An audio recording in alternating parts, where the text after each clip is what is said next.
Revolutionary men and women. For blessed be your apostles' students.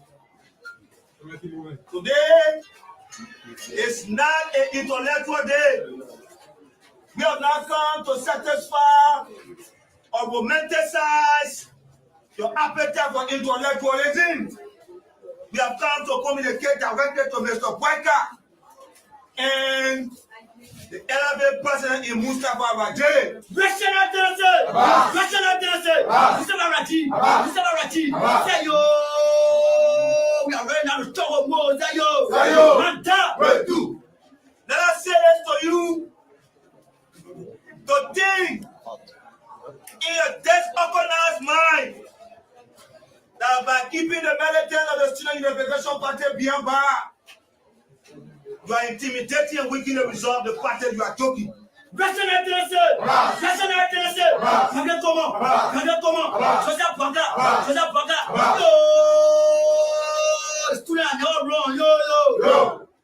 some of you comers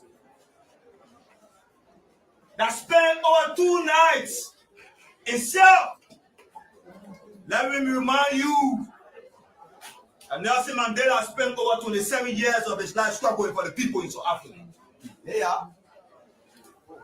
For some of you, that it may have been your first time, you should be grateful that you did not sleep in cell because you stole the state resources. Oh, how many times does the program go jail? How many times does the program go jail?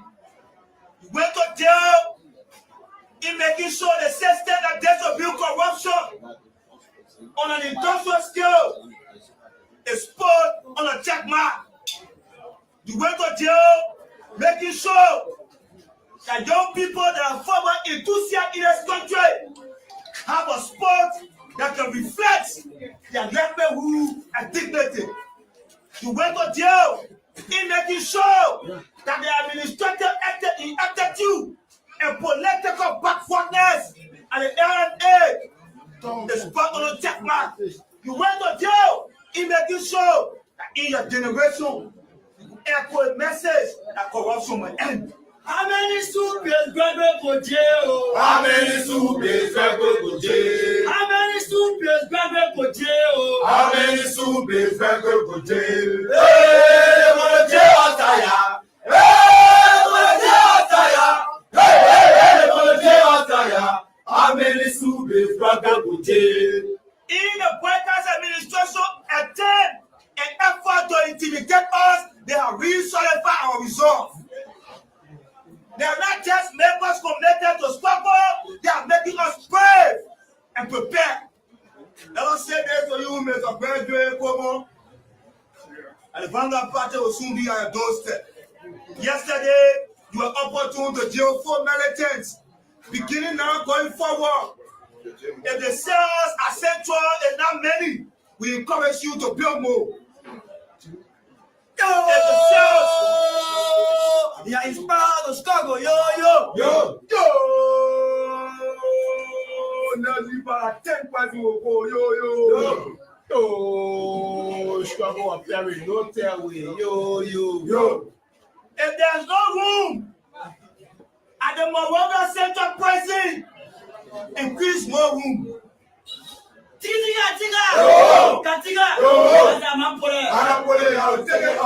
us say this to you, comrades, that we have been resolved.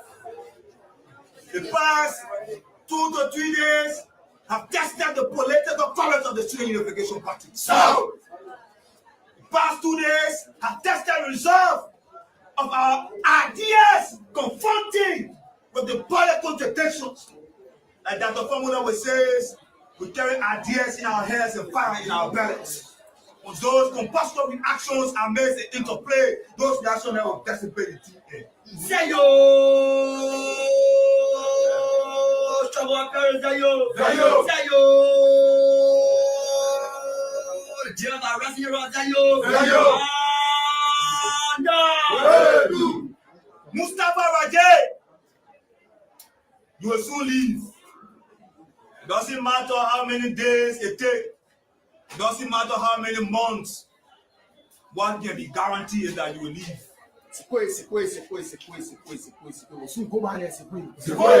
And let us say this to the public, for those of you that believe that we should not be involved in sport, we will reassemble at the elephant. This time around, we will commute the people in this sport. We'll go to the footballing community, we'll engage them. We will rather concerted efforts that Mustafa Rajay will lead the elephant as president. Don't live! Don't live!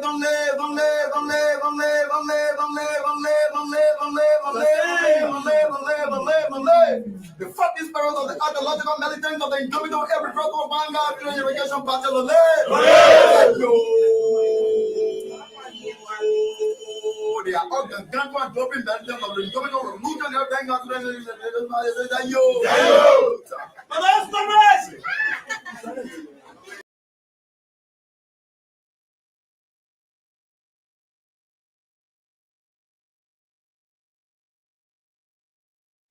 Hello, Mumudile. I'm fine. Yeah, we get the founder from you. We're very happy. They're bringing back on you. They have been alleged that you sell a Marco show on you. It is a Marco show on you. No, I'm not going by Marco. So, when you, A current put in my own.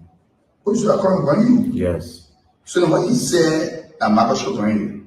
It was UG Falcon that came to our house. He brought rest for all and some money. He said that we should say that Marco Pony. Marco told me like this. It was UG Falcon. I say, I'm allowing Marco. Yes. For what purpose? You want to allow Marco? Because he told us that you are going to pay concrete for Mama. Yes. Get one of a friend called Barry, Chinese man. We use Barry to pay the horse for Mama. The concrete horse for Mama. So, what is going to happen? Do you have community chairman yet? Yeah, the call says only get. So, wow, you should play in the whole team. Says only get, she my mom friend. Yeah, she's my mom friend. And UG Falcon gave her money, 1.5, to carry to the community people to point Marco horse. For two? Yes. You mean Falcon get 1,500? Yeah. You can use that to give the community people Yes. to point Marco show us. Yes. Are you sure? Yes. Okay. Thank you. Yeah.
Mustafa says he's now a Liberian, so he should not occupy such position.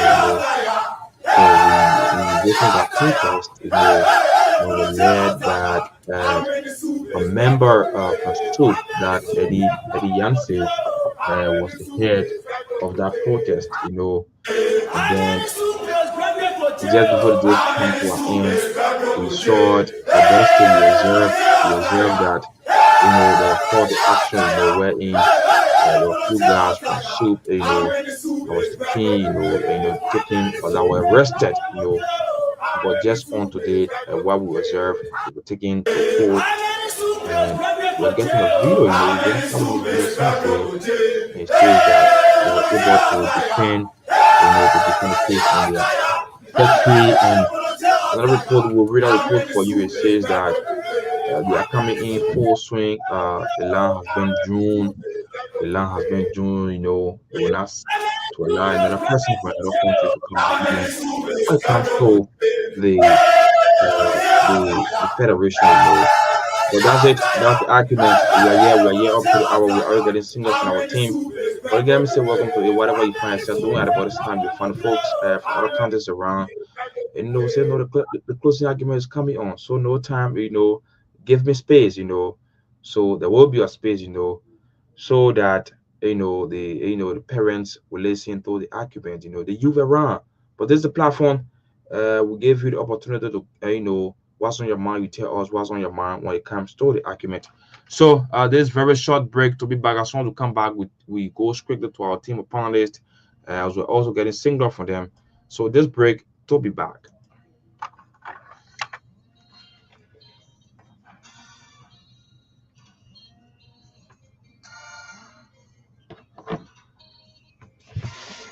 Ajay, I need to come right now. Archie, all right, almost there.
Come here and win there.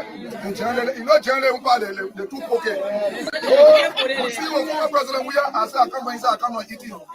But let me tell you something today. The people you expect to kill you, they're not the people who kill you.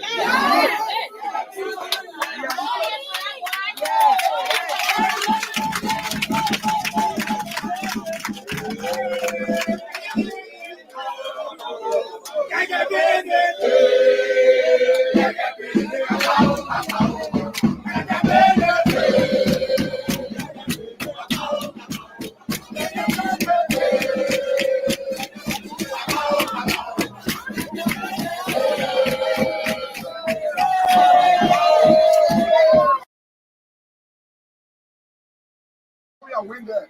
And generally, you know, generally, the two pocket. Oh, see, when former President we are, I say, I come inside, I come and eat you. But let me tell you something today. The people you expect to kill you, they're not the people who kill you.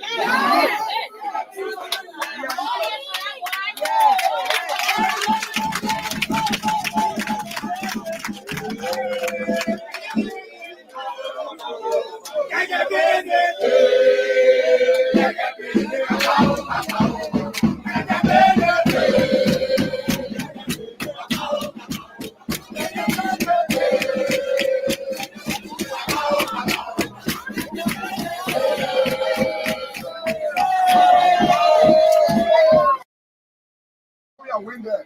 And generally, you know, generally, the two pocket. Oh, see, when former President we are, I say, I come inside, I come and eat you. But let me tell you something today. The people you expect to kill you, they're not the people who kill you.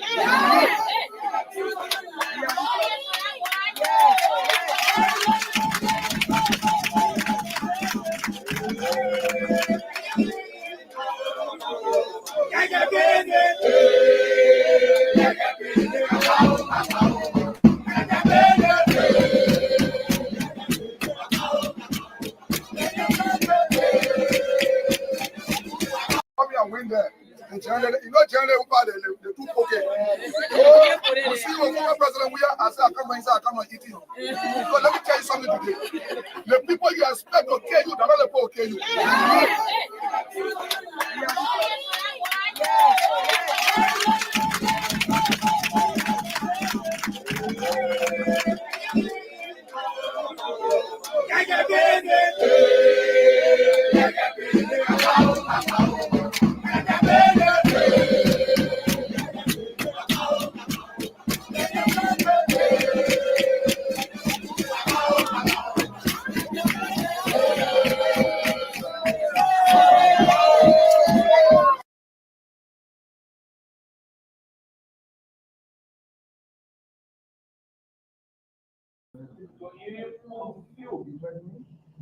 In talks, it means that we don't even have people here who can sell you to talk. So you're saying So it means that it is intentional? intentional by being mounted to have a vocational school that should be training the citizens whose resources have been taken away, and after they have been depleted, to be left with no other skill, but rather. The reason why I have to get information is this, right? Mr. Pizarro, Yeah. there's a public hearing. You said this hearing should be public. We invite the media and everybody. So I say the resources that are collected from all these countries, including most other countries, wherever it is, right? These are things that the people are supposed to know, but it should be no secret about what the people are giving or they are getting from this country. I see no reason why we sit here, our sovereign resources, that these people cannot give information, say because of security reasons, they cannot give information about what they are generating every week or every month for our country. Because some of this information, chief, when you listen to them, right, they are even bigger than our national budget. Information. What they put there, they are bigger than our national budget. Because they share the problem what they're collecting. Yes, the information to our police, sometimes the things are done in camera to protect the security nature of it. I'll give you an example. Then the people call criminal. Why do you have why do you have revenue hearing in camera? So information system for our closing. Again, we rely on the Bureau of section for key information. And based on the information provided to us by the Bureau of Section, we were able to invite during the discussion of your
So good evening to everyone. So Brother Joe, welcome to the show. Thank you very much, young man. Ansu, and are you Ansu? My answer is around. Oh, okay. Thank you very much for your help. Yeah. Thank you for your expertise, young man. You look sharp. You come in a little bit breaking. Hello?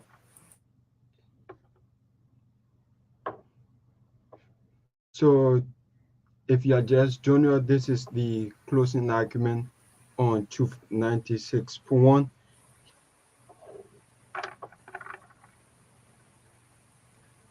Hi, Mike. You hear me? Yeah, I'm getting you. Mr. Gilman, good evening, good afternoon, wherever you are. Happy to see you, man. I won't be like you when I come back in this new world. You see, you're an employer. You employ people, you pay people. So in your office, you say office, but you gotta go hustle, come back, and Friday, and rushing. It's all right. But I'm happy, man. I'm happy for you. And I want to recognize Mr. Gilman's Mr. Gilman's son. Look, man, this man's a blessed man. This man's son, Myean, you can read the letter for me. I put it up and read it. Yeah, I'm getting you. I'll send it to you, Myean. Put it and read it. I'm not getting you coming, bro. Okay, I'll send a letter to you, Myean. Oh, you sent me some. Okay, let me try to check it. I'll send it to you. No, I reach yet. I think I get check from your end. Yeah, come and send it to you. Okay. Oh, hold it. Myean, you see it? No, not yet. Check it.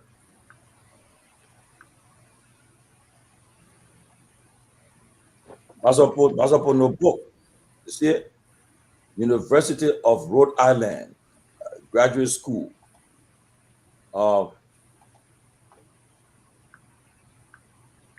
They call him UJ Gaiman. Man, gave yeah, Basoni. UJ. Yeah, right. The real name there. That's right. Yeah. The schools, the dean is writing the board. They say, I am pleased to inform you that you have been admitted to the University of Rhode Island Graduate School Pharmaceutical Sciences. And URI is one of the top schools in the eastern region there. I lived Rhode Island for 12 years, so I know what I'm talking about. Yeah, school pharmaceutical PhD program for the fall 2025 term. That means it's starting November. Yeah, in spring now. Congratulations on your achievements and for being selected to join this class.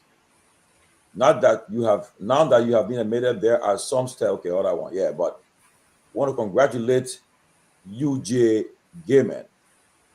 UJ Gaiman is the son of Mr. Jerome Gaiman.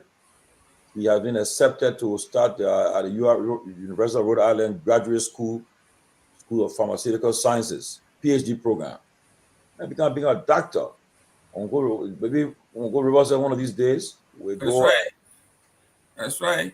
We go there and do open house there. And they stand by the dean. They say that the dean say, we look forward to you joining the university's academic community. On behalf of the graduate faculty, it is a pleasure to welcome you to the University of Rhode Island. Sincerely, Dr. Brenton DeBoth, Dean of the Graduate School. Oh my God. Mr. Gaiman, man, I want to congratulate UJ. He's a researcher in Virginia. He's assigned in Connecticut, and he's been accepted in the PhD program at URI, making the Basel people proud.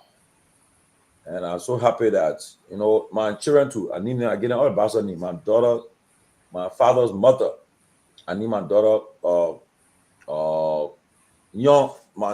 my grandmother from my father's side, young now, yeah. Then my mother name I gave to my other daughter called Jenny there. Wow. Yeah. And my name is they pronounce the way that the American way, but it's Nyenwolo. That's right. Yeah, my heart. My mom bought me my mom was very young. She bought me very young. Our first child. Wow. And my mother and my father, my grandfather were all working for us with the Opa. You go papa, the papa, you go John man, papa, daughter. my grandma no liking for that. Of course. Yeah. Well, he lucky they didn't put that shotgun behind. So when I was born, if Papa said my heart, Papa said, "Oh, I'll get my heart for you, forgive me, in my heart, So, Nyenwolo. Yeah, my heart, Give you my heart. Yes. So yeah, that's awesome. But the guy was lucky. During those days, my man, the people, can shoot you. Oh yeah, but congratulations, UJ, man. I'm really proud of him, and one of these days, hope we can bring him. That we interact with him small. Let's talk to him. Mm-hmm. Yeah, we'd love to talk to him for a few minutes. One of these days, bring him forward, and let people know him. Let people get to know him. But I'm happy and proud. Very proud of him. Yeah, he just turned 25 2 weeks ago. Look at that. I mean, I'm happy because our plan when we graduated from high school was go to college, do the 4 years, and do the 2 years of master's program, but the war came to accept it. Yeah. Yeah, I just got in college when I graduated from high school. The war came straight away, and '88 I was in college. Had my first job at the insurance company there. We used to go to work in the morning, then go to school in the evening. And insurance company, we wear necktie to work. We go to one restaurant called Hawakoi restaurant on Kerry Street. So go there for lunch. All the big boys there. Lunchtime, by going with a necktie, going there. Fluffy, man. Then on Friday, they go to the Friday. We have what we call our group called Friends. Happy Hour. Our team song was Coco Party, yes, by Coco Party. Beautiful Caribbean song, yes. Yeah, it was team song. Then even when everybody not get charged now, time to go now. And He said, funny. Funny. Hey, life, man. Yeah, we enjoy life. We're just not enjoying life when they walk in, man. Siriki, that Friday, no charge, yeah? Sidiki is in school in Rwanda. Oh, yeah. And he fasting? He fasting too? I'm sure he's fasting. Siriki. Yes, I'm fasting. Hello. Oh, Hello? okay. So no early Friday for you. No happy. I'm not getting you. No happy You're hour. breaking. I'm not getting you. There's something wrong with your phone. Yeah. Tell Parker, got me to buy you a better phone, man. Okay. You know, you think that Eugenia, Eugenia, even though I know you asked me to do it, but when the mission is accomplished, I will appreciate you so much. Eugenia, you're someone who gave, who do things that people were all showing off. And there's a mission Eugenia is on right now, and maybe by next week we'll see her goodness. She's supporting certain mission on behalf of TCI, I believe, and I was informed by it. I felt so proud of her because she didn't announce, didn't tell nobody, but she's doing it. She cared for the people in the rural part of the country. So I'm so happy to hear that. And hopefully when that story is brought to light, people will be touched and know that our country is really far away. But Eugenia GW, I really appreciate you so much. And I salute you. I honor you. And I was so excited when I heard the good news. You're a quiet person, a quiet giver, somebody someone who would do something or do something quietly and without telling the world to know it. But she didn't tell me, but I found her and I was so excited. Mr. Gilman, what's on your mind today, man? Tell me what's on your mind. Today's Friday, what's on your mind? You see, Mustafa Kane, he let G's business, he let the show last night. Oh, Mustafa. That show gone viral. My man, the kind of calls I got today. Hey, Mustafa said that they made that what he waiting for now. Mustafa, that's not joke. It's not to do it not easy, brother. Hey, and today Friday, hey, my children won't go out. They won't do pizza night. The other thing they be doing like that. They won't have fun, especially when they behave good during the week. I want you them good. That's right. Yeah. Then my dog too, my dog Rocky, my cat Luna, they all gotta be treated good today too. So, and my dog like this how they call it rotisserie chicken. How they call it? Oh, well, Myean animal person also. Yeah, some chicken they can sell. It's like it's already fixed. See when you smell the chicken, you say yeah. On Friday, I don't want a dog like. On Friday I'll buy it for him, man, because when he behaves now, when he pee where he's going to pee and pours the poop, that's and right. He comes out, then I gain that treat. So the way he's been behaving. On Monday, his sister, the cat, Luna going for surgery. They country like other country. Can you imagine? Yeah, right. We can you imagine, like, bro, we get. You go to Dusa Hospital, you feel good. You're lucky to be in Dusa Hospital. Where I was born in Dusa. Yeah. We're talking about dog going for surgery. Yeah, in Dusa, the cat going for surgery on Monday. They sent message to me and said, you gotta be there 1:30. Then when we go to the hospital, they can say, Luna George. I just start putting my knee behind that cat. That your child. Yeah. That would be funny. Yeah, but it's a nice. The weather have changed. We in spring now. The first day of spring yesterday. We're in spring, and in the morning a little bit chilly, and it will get warm in the afternoon. In the evening time, it get chilly again, But last night was windy, and that's spring we're in right now. So, and that's it now. So right now with all that, Mr. Gilman, tell me what's on your mind, man. What's on your mind? Well, two things. First, I I think Liberia has problem with credential. We love to credentialize. Everybody come with a resume, with all their degrees. My own friend, Fonati Kofa, when his wife resigned from JFK, she listed all her degrees on her name. I think there was 7 degrees she listed. Now when Garguah was coming in, everybody was listing all his degrees that he's going to come and play. It's going to be magical. He got a magic wand. He will come and turn the economy around.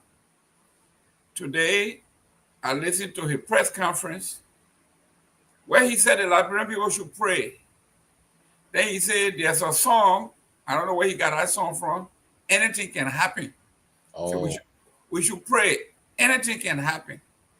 This is a man who is telling us, instead of coming up with an economic plan, he's telling the folks to pray that anything can happen. Then he admonished us that harder times are ahead. Things are going to get worse. Can you imagine the finance minister that's supposed to give us hope is telling the Liberian people there's no hope. Pray. So anything can happen. That is on my mind. And then the president leaving the country unannounced until the local radio stations and television stations carried it that he snuck out of the country. Then the press secretary came and said the president left on his private business. Does the president of the nation has private business to attend? So we are seeing new things, Mr. George, new things are happening, things I've never heard before. How can the leader of a nation claim to have private time? Never heard that before. They don't know where that ever happened.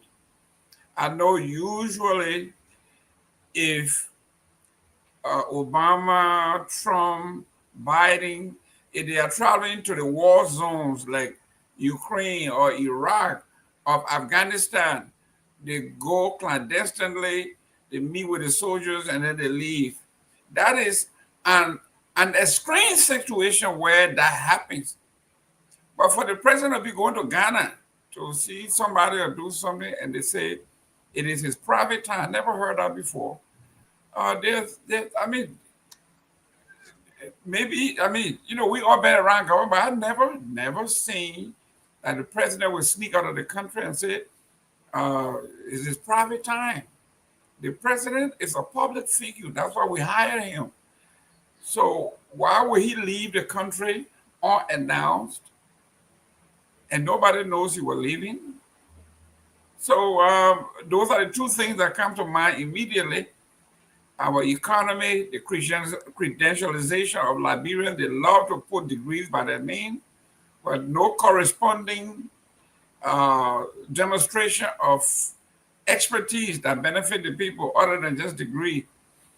When you look at what Elon Musk is doing, yeah, all the brilliant young kids, IT guys, they are not Harvard graduate, they're not MIT graduate. These kids are working.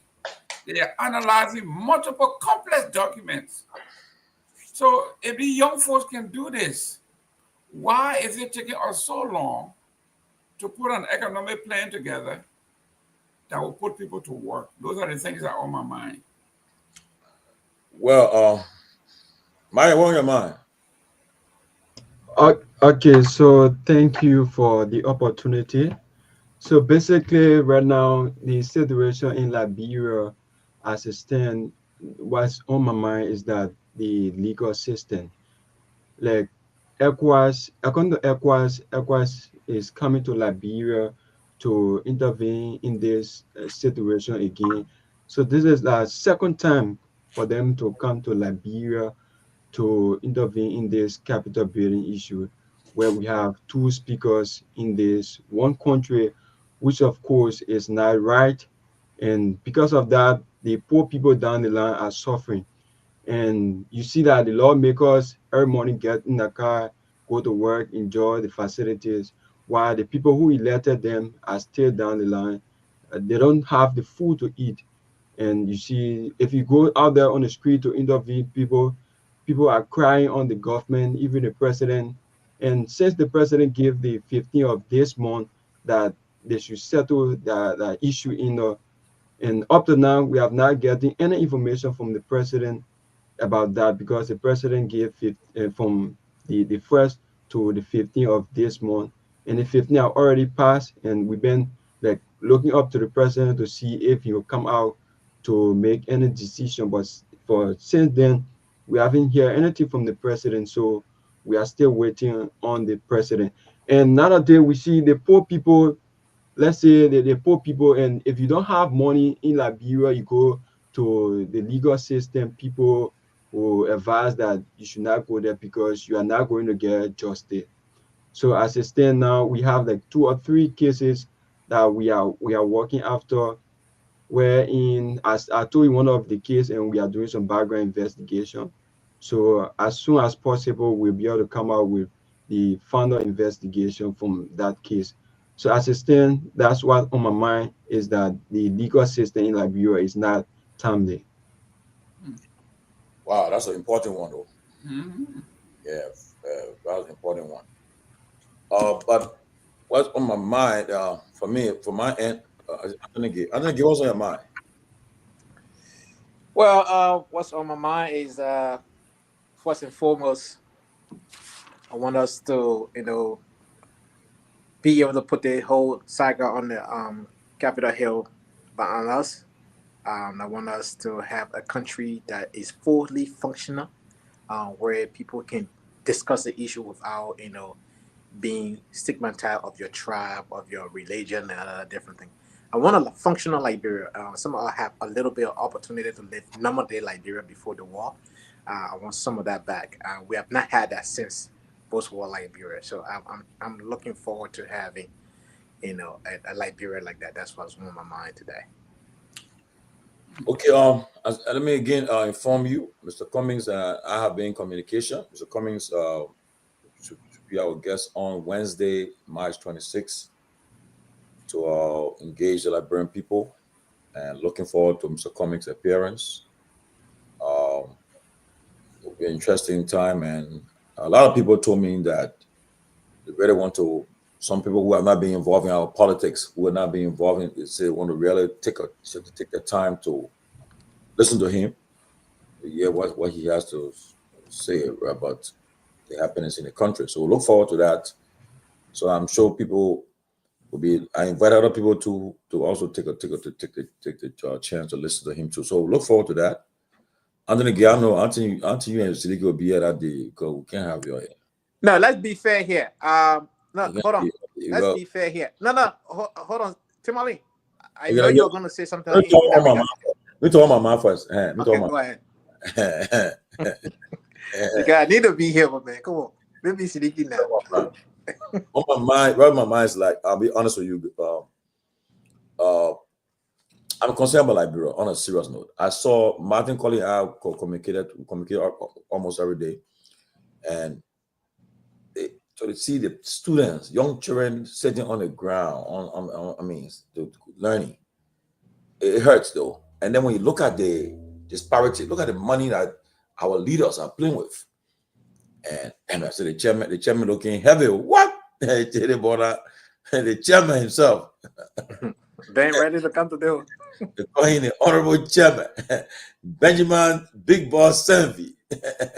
He changed the whole location. The man low-key, chilly outfit. We just, I don't understand Ben, but I understand Ben too much because when I met Ben Sanvee, so I've been knowing him long. So, what to do, Tommy? The weather is nice out here, so we're just sitting. It is a very nice weather today. We're just sitting. We're sitting outside today. I did some work on the patio, just sitting and enjoying life. But what to do? What to do? And then go Ghana. They go in about Ghana. Taking good people. My man, the president of Ghana right now, his brother, the man friend. But even Ben, President, a president's friend, just say, even President Mahama and myself, I'm very close to President Mahama. People think only Liberia and no president. I mean, well, yeah, they say, oh, hey, that you see, that's how I dream the mission, man. You see, but we can be, I can be on the late night now. So that sometimes it's just my schedule has been a little crazy. But Tommy, it's good to see you guys. I thought to just stop by today, and we'll be here again tonight. But I'll be here for. Last night was fascinating. I enjoy it. Yeah, in fact, there was a small issue. I think we had lost Facebook. Then when we adding people, it was. I remember you problem. saying that. Yeah. So I didn't bother. You see, I only sent one message, and after that, I was enjoying the show from the back. So yeah. Henry said he really enjoyed the show last night. Listen, you did a lot for us last night. Let me commend you.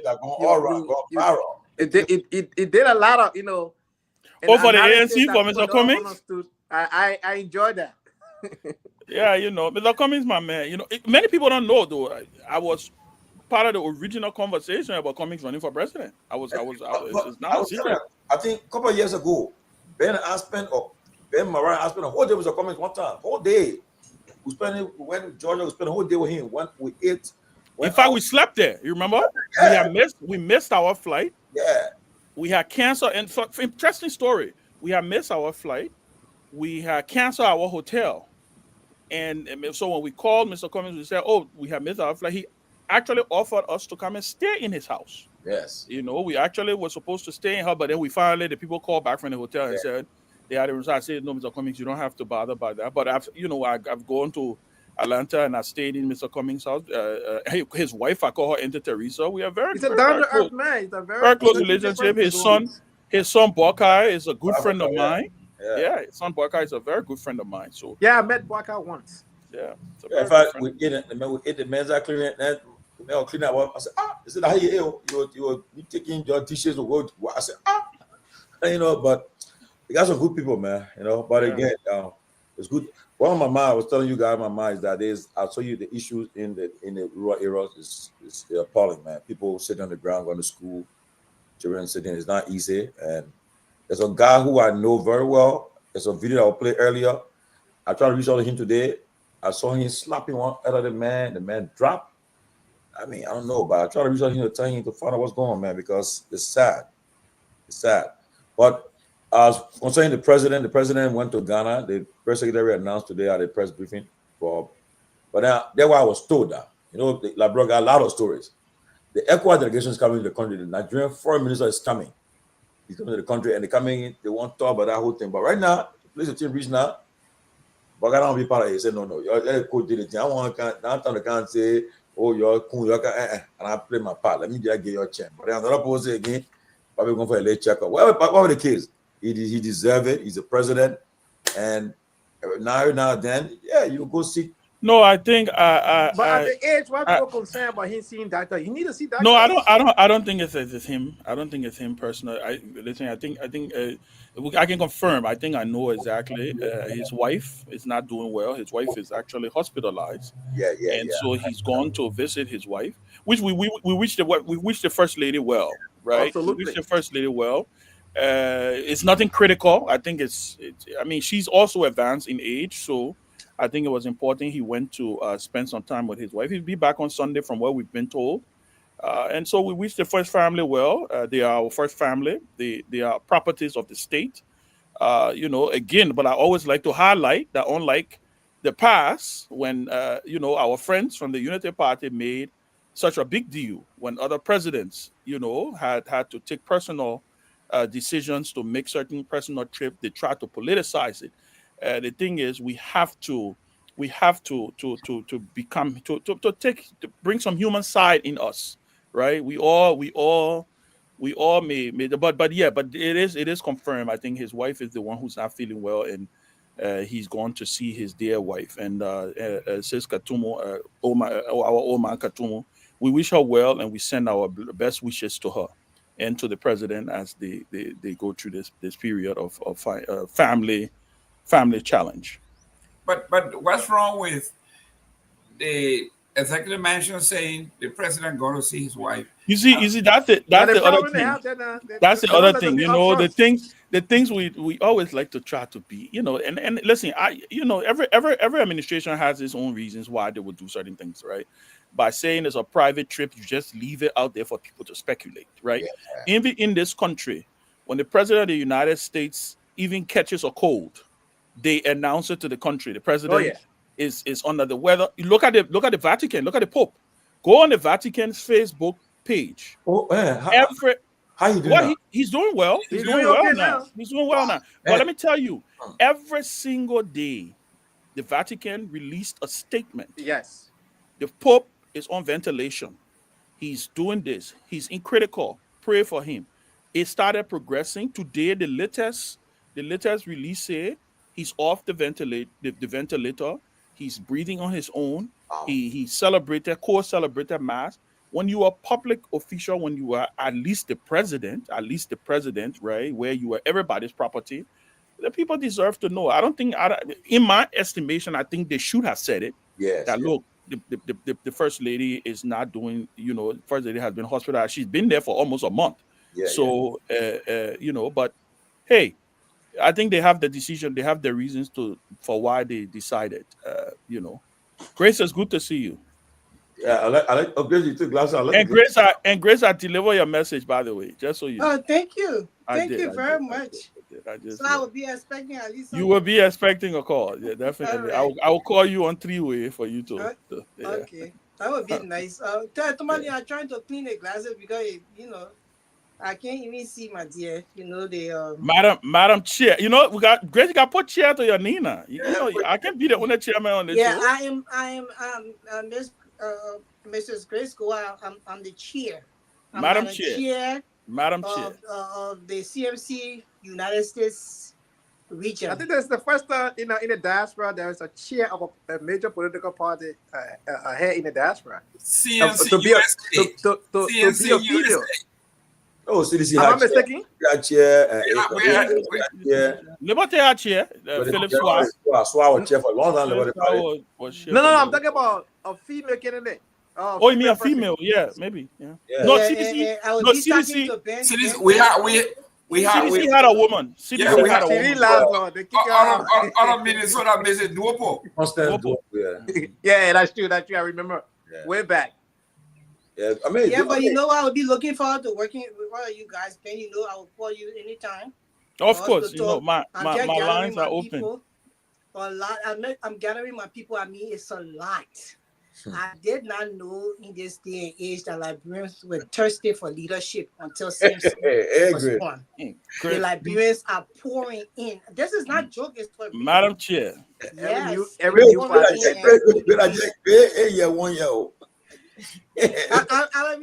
will remain my trust me. A new political party is like the kid in the candy store. People are thirsty for good leadership. CMC has the platform, and we're going to deliver to the people. And I know, coming years to come, 2-3 years from now, you guys will all be on board.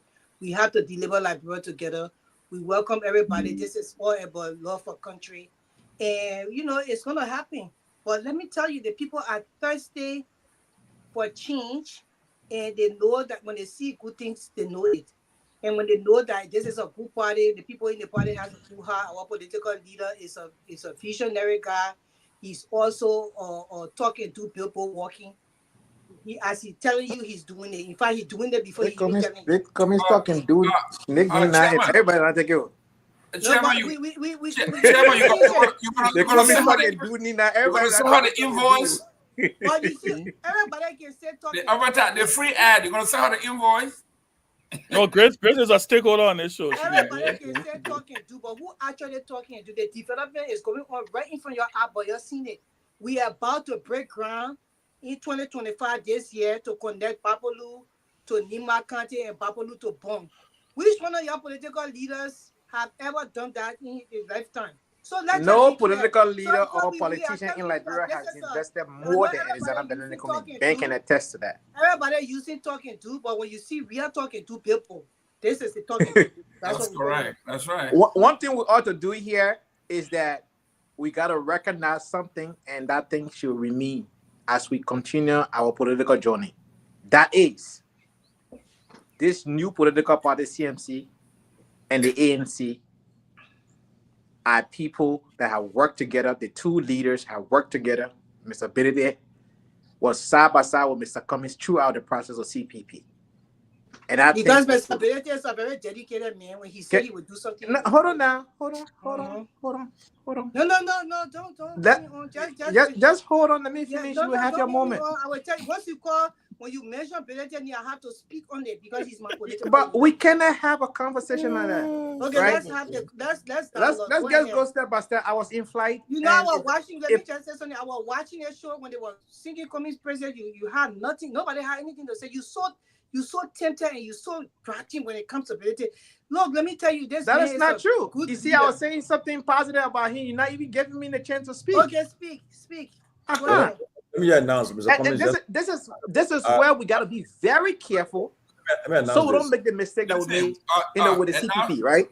Go ahead. Breaking news. The CMC success will depend on other political parties. CMC That's by a lie. herself. That's not true. Okay. No The one CMC political success- party, even the the most CMC popular George success Black, will could not depend win on on the his own CMC. in Liberia. And other political parties will join us in being successful to deliver. But can you let me finish? Every one where I utter, you want to utter 3 or 4. We're not gonna get anywhere. If you talking about what's All right, I'll just remain quiet.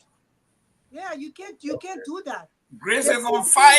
The CMC success depends on the CMC members that will work hard for the success of the party. Now, other political parties will come in, and if we have to around 2029, if we have to list with other people, we will do that. But right now, the CMC success depends on the CMC. That's what I'm trying to tell you here. You don't link us to nobody. We are not linked to any political party right now. We are CMC and we all by ourselves. Right now, everybody that are joining it with us, they are CMC. Everybody. Right now, we have, I think, 1,700 people on Messenger alone. I'm telling you on WhatsApp. People are joining us by the day. WhatsApp can only take 1,024 people. WhatsApp can only take 1,024 people. We have 6 WhatsApp chat rooms. That when you know we got 6. We got the global chat room. We have the USA chat room. We have the 4 different regions chat room. We have media chat room. So I'm telling you. So you don't. Can we have a discipline here where each person will listen to the other person? It's a movement. It's an institution that is very strong. We started strong. We're going to end strong, and we're going to take over the executive management come 2030. Period. Okay. Can I speak now? Wow. Go ahead, Anthony. Yeah, go ahead and say what you want to say, my brother. Very good. When you want to lose weight or exercise or whatnot, you say you have that motivation. You want to start school, you have that motivation. There's one thing that keeps you until you can graduate from that school. It's called discipline. It's not the day that you register in school. It's not the first, semester you score high grade.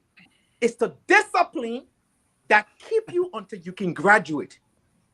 And so we all may have motivation. We can be excited and we can be ready to go, but motivation fades away. But discipline is the vehicle that start day 1 and finish at the last day. That discipline comes with so many factors and variables. And one of those variables is called tolerance. Another variable is called coexistence. There's so many factors you got to look at. Not one single political party currently under our current dispensation will win an election by itself in Liberia. If the most popular Liberian ever lived, George Manuel Weah, could not pull it off, no one at this moment can do that until we are phased away and other political actors phase away before that can happen. So no political party today can just wake up out of the blue sky and just run off the table and win an election in Liberia without any sort of collaboration.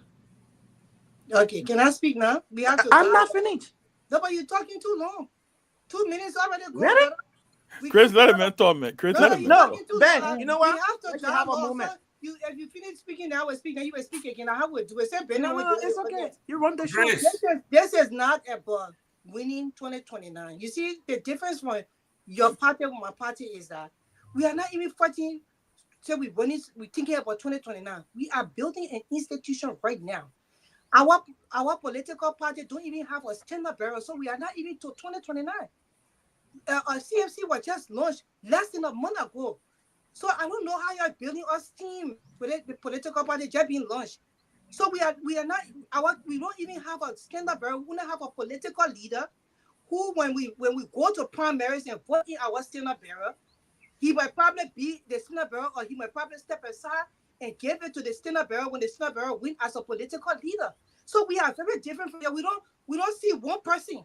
So right now it's the building of the institution, brother man. So y'all get a chance. So we know that no political party, where you say you finish reading your whole thing, your script, no political party ever won that. Where is the script here? There can be It's from here.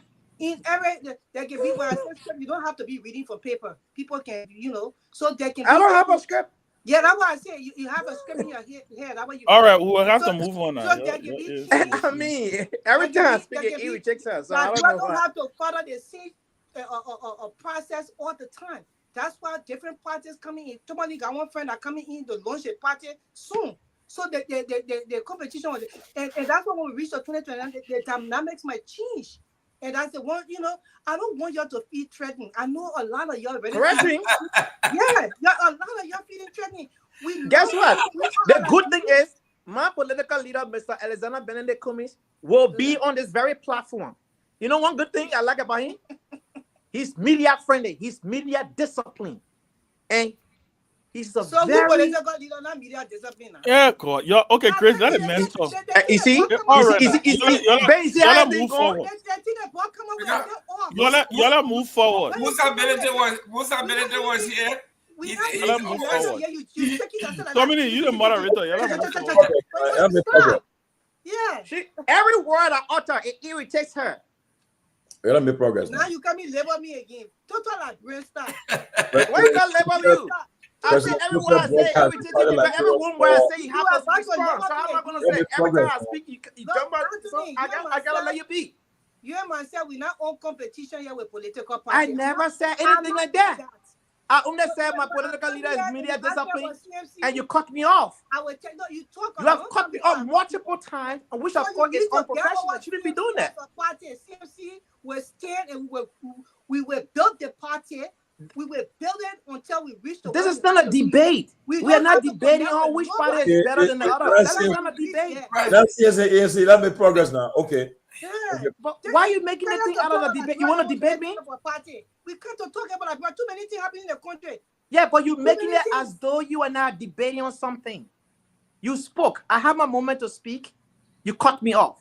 I gave you the chance to speak. No, that's not true. You cut me off. I gave you another chance. You cut me off. The audience can tell. You spoke too long. You spoke too long. You responded too long. Okay, but listen now. Then you can say wrap up in the next 30 seconds. You don't cut people off. That is not a proper way to do it. Okay. Okay, y'all move the show on. Let's move on. Nobody here. So let's move on. Your party is the best. You're the best organization. God bless y'all. Let's move on. Okay. Amen. Okay. Other news: President Boga has departed for Ghana on a private visit. Secretary Kona for Finance disclosed that the president will be returned to Liberia on Sunday. We wish the president and his wife good luck and safe travels. Okay, the American ambassador to Liberia, Mark C. Turner, visited Nima yesterday, marking his first year in office. He was warmly received by the Superintendent Kehleboe Gongloe, chiefs and students in Nima. During his visit, Ambassador Turner praised Nimba progress under the Boga administration, commended the superintendent for exemplary leadership. He also visited Ganta, Sanikwede, Yikepa, Asala Mital. He emphasized his commitment to understanding Liberia's challenges and fostering peace across the country. Well, first of all, y'all just want maybe a few minutes. Let's talk what you think about the ambassador visit to Nima and He was a former Peace Corps volunteer there before, according to him, and he was impressed. He went to the Sunny Kode where the OU was funded, now the African Union. And I spoke to the superintendent too, and she told me that the visit was very, very nice. She was elated, and she said she looked forward to he asked about the election, the Nima election, and so also what the ambassador could do, So, but what's your thoughts about the ambassador, Ben? What do you think about the visit, the ambassador going to Nima and having fun there? What do you think about it? Especially everybody saying America now suspend that. What do you think can happen? I think the ambassador is doing what he will do. I think he's following Michael McCarthy's footstep and trying to take the embassy away from Monrovia or near the capital into the. And I mean, it's a good thing. I did see it on the internet. He chose Nimba. I think he's going to visit other counties. So we welcome. We thank him for reaching out. I think Mepe is doing great in Nimba there. She's doing a heck of a work, a lot of good work over there. We congratulate her and commend her for the vision and the innovation. Keyword, innovation, not just trying to do the same thing over and over. So we thank the ambassador for his visit, and we look forward to it. But I think the ambassador said they're all still trying to figure out what their policy towards Liberia is with the new administration.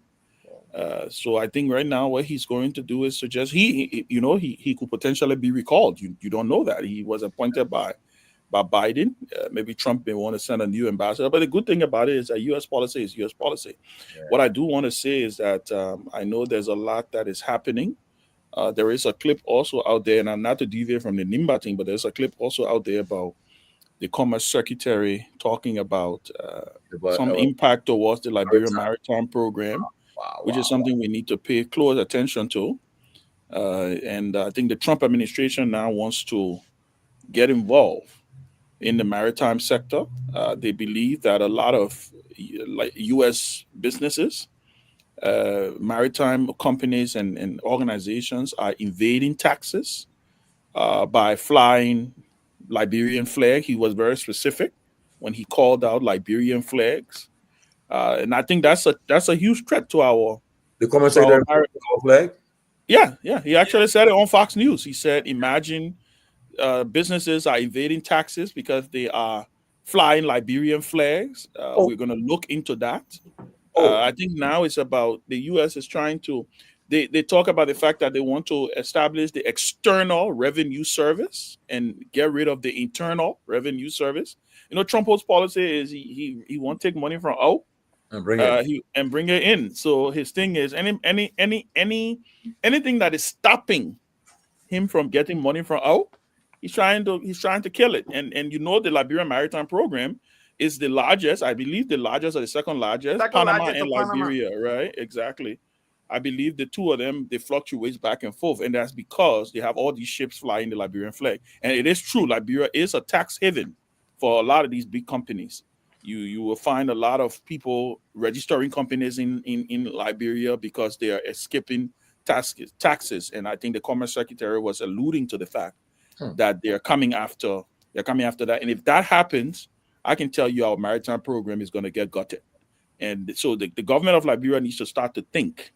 And really, they need to start to think ahead, because this is no longer a joke, right? Because I remember when they said they were taking USAID aid, somebody mentioned something. I can't quote this. I can't say this for true, but I understand they said the president made the comment that we will use the maritime fund to offset what he will. And if that is going to be a problem, they now need to.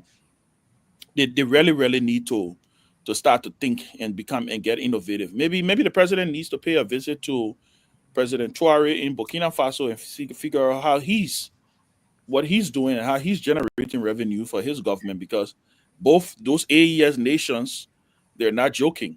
Mali, Burkina Faso, and Niger, they are raising tons and tons of money from gold, iron ore, their natural resources. Maybe we need to start to look in that direction. But I thought to highlight that because you talk about the U.S. ambassador, because I don't think even the U.S. ambassador in Liberia currently right now know what the policy is going to be towards Liberia.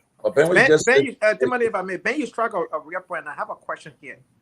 I don't know if every new president of Liberia that comes into play actually revisit the maritime, on deal and see what is there for Liberia, because, like you rightly said, almost all these ships on the international water flying Liberian flag. Oh, I said the CMC cut it, man. Oh, I knew you were going to sabotage it, man. Ben, what you were saying there, I went to one of our Republican meetings the other day, and a guy approached me that I'm from Liberia, okay?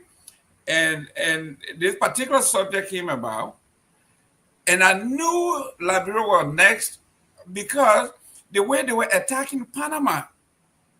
The administration, they only attacked the Panama Canal, but talking about taking it over. You remember that, Ben? Mm-hmm. We're not talking about just going and talking about, they're talking about taking it over. It is because they find it to be basically money laundering. Money that should be coming this way is going that way. If Panama is number one and Liberia is number two, you know they were coming to Liberia. Okay? So this is why when President Walker was running, and people kept pressing him on the 68 concession agreement, he said, we are going to revisit all of these concession agreements and all of this. So I thought by now, all of these things would have been on the table. When he brought Garguah, when people were singing all his praises, for him to have gone today to say, today, for the finance minister to say, we should pray, but that things are going to get worse. Is he hearing something that you and I know already is coming down the line? He said things are going to get worse.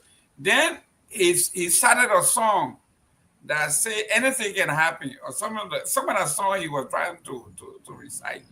So yes, I knew long when they started hitting Panama very hard, and not only hitting but trying to actually take over Panama, I knew Liberia was next. So if President Walker and his economic team can get together and find out that if a major part of our income is coming from maritime, and that is likely to go away, in addition to USAID, you are talking about close to 20-25% of the total budget of the country.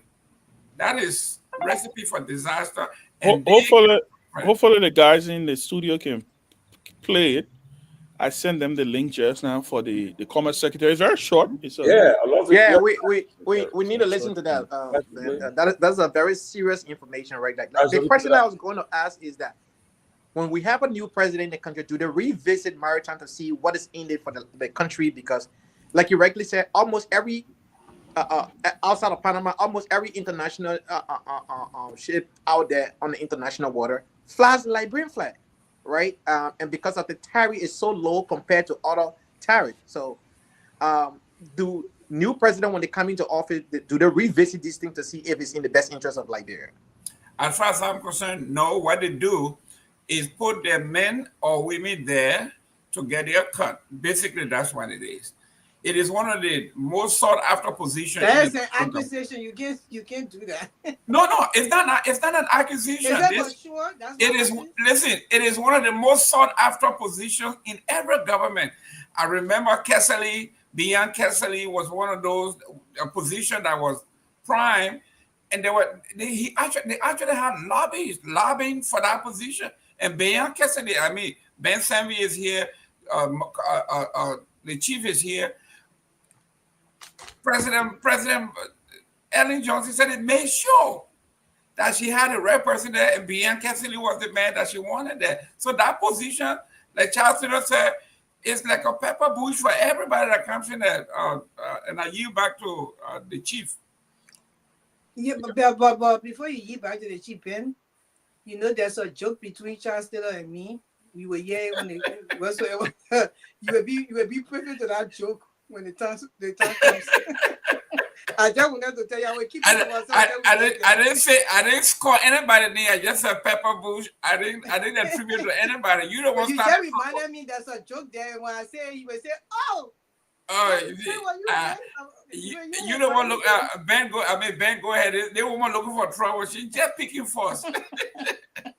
No, yeah, I think it's a very important. It's very important what is about, and I don't think Liberia needs to take it for joke. I think this administration, if you watch that video, hopefully the studio can play it.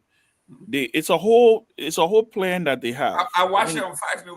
By the way, it's Fox, right? Yeah, it's a whole plan that they have. The Trump administration is saying that first of all, they intend to balance the budget, and once they balance the budget, their goal is that anybody making below $150,000 will be exempt from income tax. And for them to be able to do that, they have to raise all of this money to be able to balance the budget. They're looking to raise at least $1 trillion from external sources to be able to balance their budget. And so I think Liberia needs to pay close attention. They need to pay close attention to this. And I don't think we need to wait for it to happen first and then we start running around like chicken with no heads. I think we need to start to diversify our economy. I think we need to start to invest in small, middle income, medium-sized cooperatives, right? I think that's what they need to start to do, and they need to be very intentional. That's the word. The government needs to be very intentional. The president needs to get on with the business of trying to wean us off of. I don't care what he has to do. Reach out to Paul Kagame. Reach out to leaders who are doing it. All right, Liberia's story is not unique. Our story is similar to other nations' story who has gone through what we have gone through. Heck, we've been at peace for close to 30 years. There's no more an excuse for us to continue to say that we are a country still coming out of war. We've been out of war. We've had 3 successive democratic elections, 2 transition. And I think the time has come for us to start to look at the economic issues and to start to see how we can grow our pie. Because all of the plans and all of the programs that every government come to talk about is hindered because we don't have a bigger pie, right? Our national budget is bogged down by recurring expenditures. The government has 40-something, 50-something, or 60-something thousand Liberians feast on the national budget at the detriment of 98%, 99% of the country, right? It doesn't work. It just don't make sense. And I think the quicker we get to understand that these things have to change, the better off we will be as a society. And that's why I said maybe he needs to reach out to the guy in Burkina Faso. Yes, he's 37 years old, but hey, he's doing something that is right. Maybe he needs to reach out to the guy I see the foreign minister visiting. Even Senegal. I see the foreign minister visiting these countries talking about the UN Security Council. But hey, to hell with UN Security Council seat. I mean, what is UN Security Council seat going to do for Liberia if we're not in the position to economically emancipate ourselves? It would just cost us more money to say, oh, we own Security Council seat. Is it a prestige? We've already broken records at the United Nations. We had Angie Brooks Randolph, who was the first female president of the General Assembly. We need to worry about that. I think what we need to start to do is to start to figure out how we can engage these different countries, right? To start to figure out how we can do some ideas exchange, right? The peer review mechanism, the ideas exchange to say, hey, what are you guys doing? Right. And I will end on this note for Grace to come in. Niger, I said it on the other show the other night, right? What Niger did with Barracks Gold. Barracks Gold is a major gold. It's a $1 billion gold, a multi-billion dollar gold, a conglomerate. They've been operating in Niger for Rock of Ages. They went the radical route. I'm not saying maybe that's what we need to do. We got B Mountain in the country. Tomalin highlighted it the other day on the show. That last year alone, right, $1.2 billion of our national resources, of our natural resources, left Liberia. Do you know how much we got in return? 100 and something million. That is an insult to the country. That alone should make any president upset. And I don't care what anybody has to say. What the guys in Niger ended up doing, they seized $500 million worth of gold from Barracks Gold and told them, if we don't come to the table and negotiate and renegotiate the terms of our agreement, I'm telling you, you're not going to get your gold back. And what did they do? They went ahead, they renegotiated. Do you know how much Niger is about to benefit from gold? I don't even want to talk about uranium. When you put gold and uranium together, Niger is poised, according to the World Bank, Niger is poised to become the fastest growing economy now in West Africa, because they are projecting to get 20 billion with a B, not a million, not a million, 20 billion from their uranium and their gold reserves. Those are the kind of conversations I think we need to start to have in our country, rather than all these foolish things that they worry about. UN Security Council bid and attending a speaker going to, or protest speaker going to Ivory Coast, and all those stupid things. They need to retool. We need to retool the country. We need to re-engineer the country and make a determination that we're not going to sit down and allow multinational corporations to continue to take advantage of us. Chairman, but to be frank with you, you made a good point. But I tell you the truth, though, to do it, what about doing in Ivory Coast, in Burkina Faso, like he cut, like in Liberia, you got to cut down. That means I don't. One of the things that happened, I think they don't even have a legislature in Burkina Faso, right? Got a military government. They do. I think they do. They do. Yeah, military. Yeah, legislature there. They do. They abolished it, but I think they did. I don't know. I need to double check. But I think there's a military government there, and usually they have these. They have the military council. Yeah. So when he took over, he dissolved the constitution. So in effect, the parliament there, it's not less. They do have a parliament. The parliament is somehow effective, but they constituted what we call a decree mechanism they put in place. So, but the constitution was dissolved. They're working now on having a new process. Hey, what good is a damn constitution if the country is starving?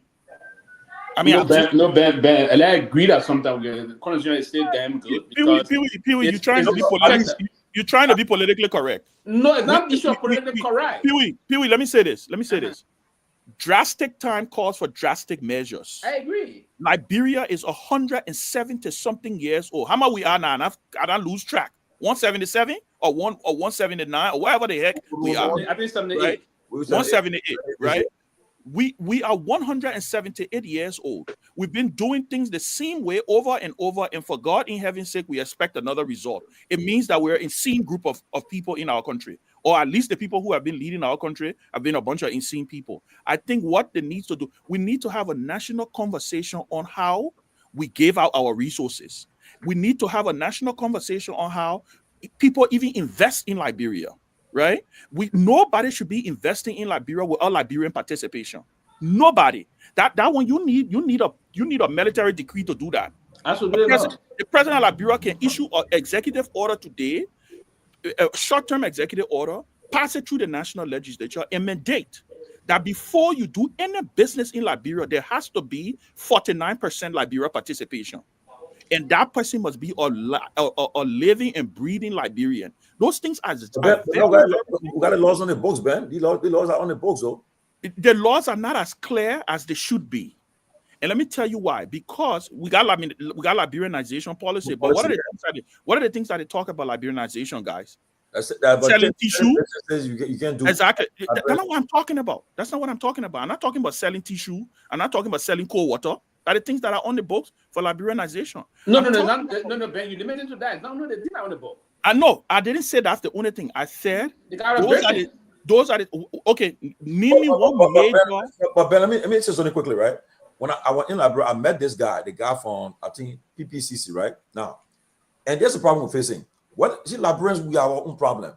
What they're doing is this: there are certain businesses in Liberia to do it. Liberia must be on the management team, or be on the top management team. But what they'll do, they'll come in front for these guys. By the time they go through all the legal process and they establish, then they say, okay, then they fit with them. You see, they say that right. I'm gonna done. So it has to do again with the system. Because exactly. How is the legal problem done? Exactly. Yeah, that's you really believe exactly. Do you really believe in Ghana? You really believe in Ghana? People don't attempt to front. You think when they started, people did not attempt to front for foreigners? Ben, the system is not the problem. These are our own laws. In that line, the system is not the problem. In that line, the system is never the problem. We should not go away from the system. Now, you have let's go back to most of those things that just happened in recent time about the liberalization law. We took some time to review it. Do you know the reason why they limited limited folks about liberalization law in terms of those businesses that they don't want other people to do because they believe Liberia will not be economically powerful to get into those major industrial issue, right? So the lower businesses, they said for now, Liberia will be allowed to do that. But leave that. Let's go back to the serious one. And as we're saying, we should hold the system responsible. You have Mr. Nyenwolo or Mr. Pewee, or this man from Lebanon or whatsoever, cannot create and own this business. No, he cannot. You have to be a Liberian. But what they would do to come and give Mr. Pewee, maybe they say, okay, every month we'll give you $5,000. We want you to go and do the article of incorporation in your name. It's not the system that are doing that. It's a systemic problem with the people in the mindset. It's not the system. I asked Pewee, but that's the problem, Pewee. In my name. Pewee, you're missing the point. The system is the people. The system it works. By the system works when the people who are within the system makes it to work. There's a process that we do a year. Oh, sorry. There's a process that you do with your job. If you don't carry on that process, that job will not be done. So if the people, the system, but the people carry on what is supposed to be happening within the system, they're not doing. I'm not understanding your point anyway. But so I'm not understanding the point because you guys using your job in the system. So can I clarify? Can I clarify my point? Can I clarify what I'm talking about? I know exactly what you're talking about, Pewee, and that has been the cop out that we've had as a nation. All Liberians are fronting for foreigners. All Liberians come, foreigners give them small money, they register businesses. This is what I'm talking about. What I'm talking about is this. The government of Liberia should make it absolutely clear for a company like B Mountain to come into Liberia to exploit the gold reserves of Liberia, right? There have to be certain participation, certain equity that has to be kept for Liberians. The Liberian don't necessarily have to have $10 million. No. You know what the Liberian collateral is? The resources. That's the Liberian collateral. So that's the process I'm talking about. He said and the reason why I say is the system is because to pass these concessionaires, right? The system allow these expats or these multinational corporations to come in and they use it as an excuse to say, oh, we ain't got no way to be able to exploit our resources. So we're going to give you literally everything for 30, 40, 50 years. And they leave the areas with a big hole in the middle of the place, right? What I'm talking about is exactly what's happening right now in Ghana, in countries like Ghana. Before you get an oil field in Ghana, before you get an oil block in Ghana, it has to be, and guess who had it in the law? But we changed the law. Charles Taylor had it in the first NOCA law. And you know how much it was? It was 10%, which I think was very small, by the way. That before anybody acquire an oil block in Liberia, there have to be 10% Liberian equity. 10% Liberian equity. Those are the kind of things I'm talking about. Like I said, I'm not talking about. Ben, I come here 1 minute. Yeah, I understand this, but Ben, that takes some time. You know, and sometimes that's the reason why. And when I'm in the kind of conversation, I take my time to get things because I like to be very mindful. Have you gone through all the laws that we have in terms of the equity, the rule, the rule? Have you really gone through them? For what you not saying? I like what you're saying. Have you gone through the law, Ben? Yes, I have. But then if you went through the law, you wouldn't say this. Because even what Mr. Taylor did have not been amended. It's around 16%. 16%. Now, the intent is not, and I mean, the laws on the book is not the problem. On a serious note, we do have it's 16%. 16, Ben. If you went through most of the MDA, in most of those constitutional areas, and what in terms of that, the laws went through the process, and then Christian Time does a very wonderful job as Attorney General of our country, right? And set the stage moving forward. Even the community, and that's one of the reasons why you see most often at times the government would, according to the government on ground, will not want to implement some of those things. But what the community should benefit, like for instance, what just unfolded the last time when I think 1 or 2 persons got killed. In that, they have stipulated in it very emphatically that the community need to have certain percentage of the development, the social services, the corporate social responsibility. That's what I was about to say. You're talking about CSR. Yeah, the I'm not talking about CSR. But I'm leaving on that. I'm leaving on the issue of that. But the role that Liberians can play also. For instance, the Western to get a block. Now, this government was talking about when even we came up with Block 13, Block 9, all of it, they're trying to reinitiate some of those things. At the time, the Liberians didn't even know this of the frontier for. Do you know there's a Nigerian guy that almost got $200 million? That easy. Ain't that the one who were in Liberia the other day? I know the story. Yeah, you were the one in Liberia the other day, right? The other day, he's coming back again. So coming back there, but they're not brave to go put their money. For me, I'm saying if I get money around coming, I will do that and go back. But that's what I'm saying. This is not about Liberians being brave. This is about your government standing up for you. But it's there, so you go and do it. No. Or the government should give them money to do it. No. The government should give you money to go do it. No. It's only on paper. It's not being implemented. Thank you. Have you tested it? Pewee. Have you tested it again, man? Pewee, let me ask you. Pewee, let me say this. I'm looking at the outcome. Pewee, let me say this. Does beam mounting, when you look at the equity distribution, and I'm sorry I'm using beam mounting, I'm not picking on them, right? But if you look at the equity distribution of beam mounting, is there Liberian participation? No. The answer is no. I want to definitively speak to that because let me be definitive. The answer is no. I know the people from beam mounting, the Turkish people. The answer is no. And let me tell you why. What I'm telling you the government needed to do. Before that agreement was passed, the government should have demanded Liberian participation and say, listen, we are not passing this MDA until we see your Liberian partner. Whether it's a consortium of Liberians coming together under a company to say, you know what, we are going to be the representative to be able to hold. The government has to be the protector of the people's interests. No law, no mineral agreement passes in Ghana without Ghanaian participation. That's why you got plenty of Ghanaian millionaires. That's why you got plenty of Ghanaian millionaires. You know how many Ghanaians claim they own oil blocks? They probably own 10%, 15, 20%. But you know what is 10% of the proceeds from an oil block? You could create instant millionaires.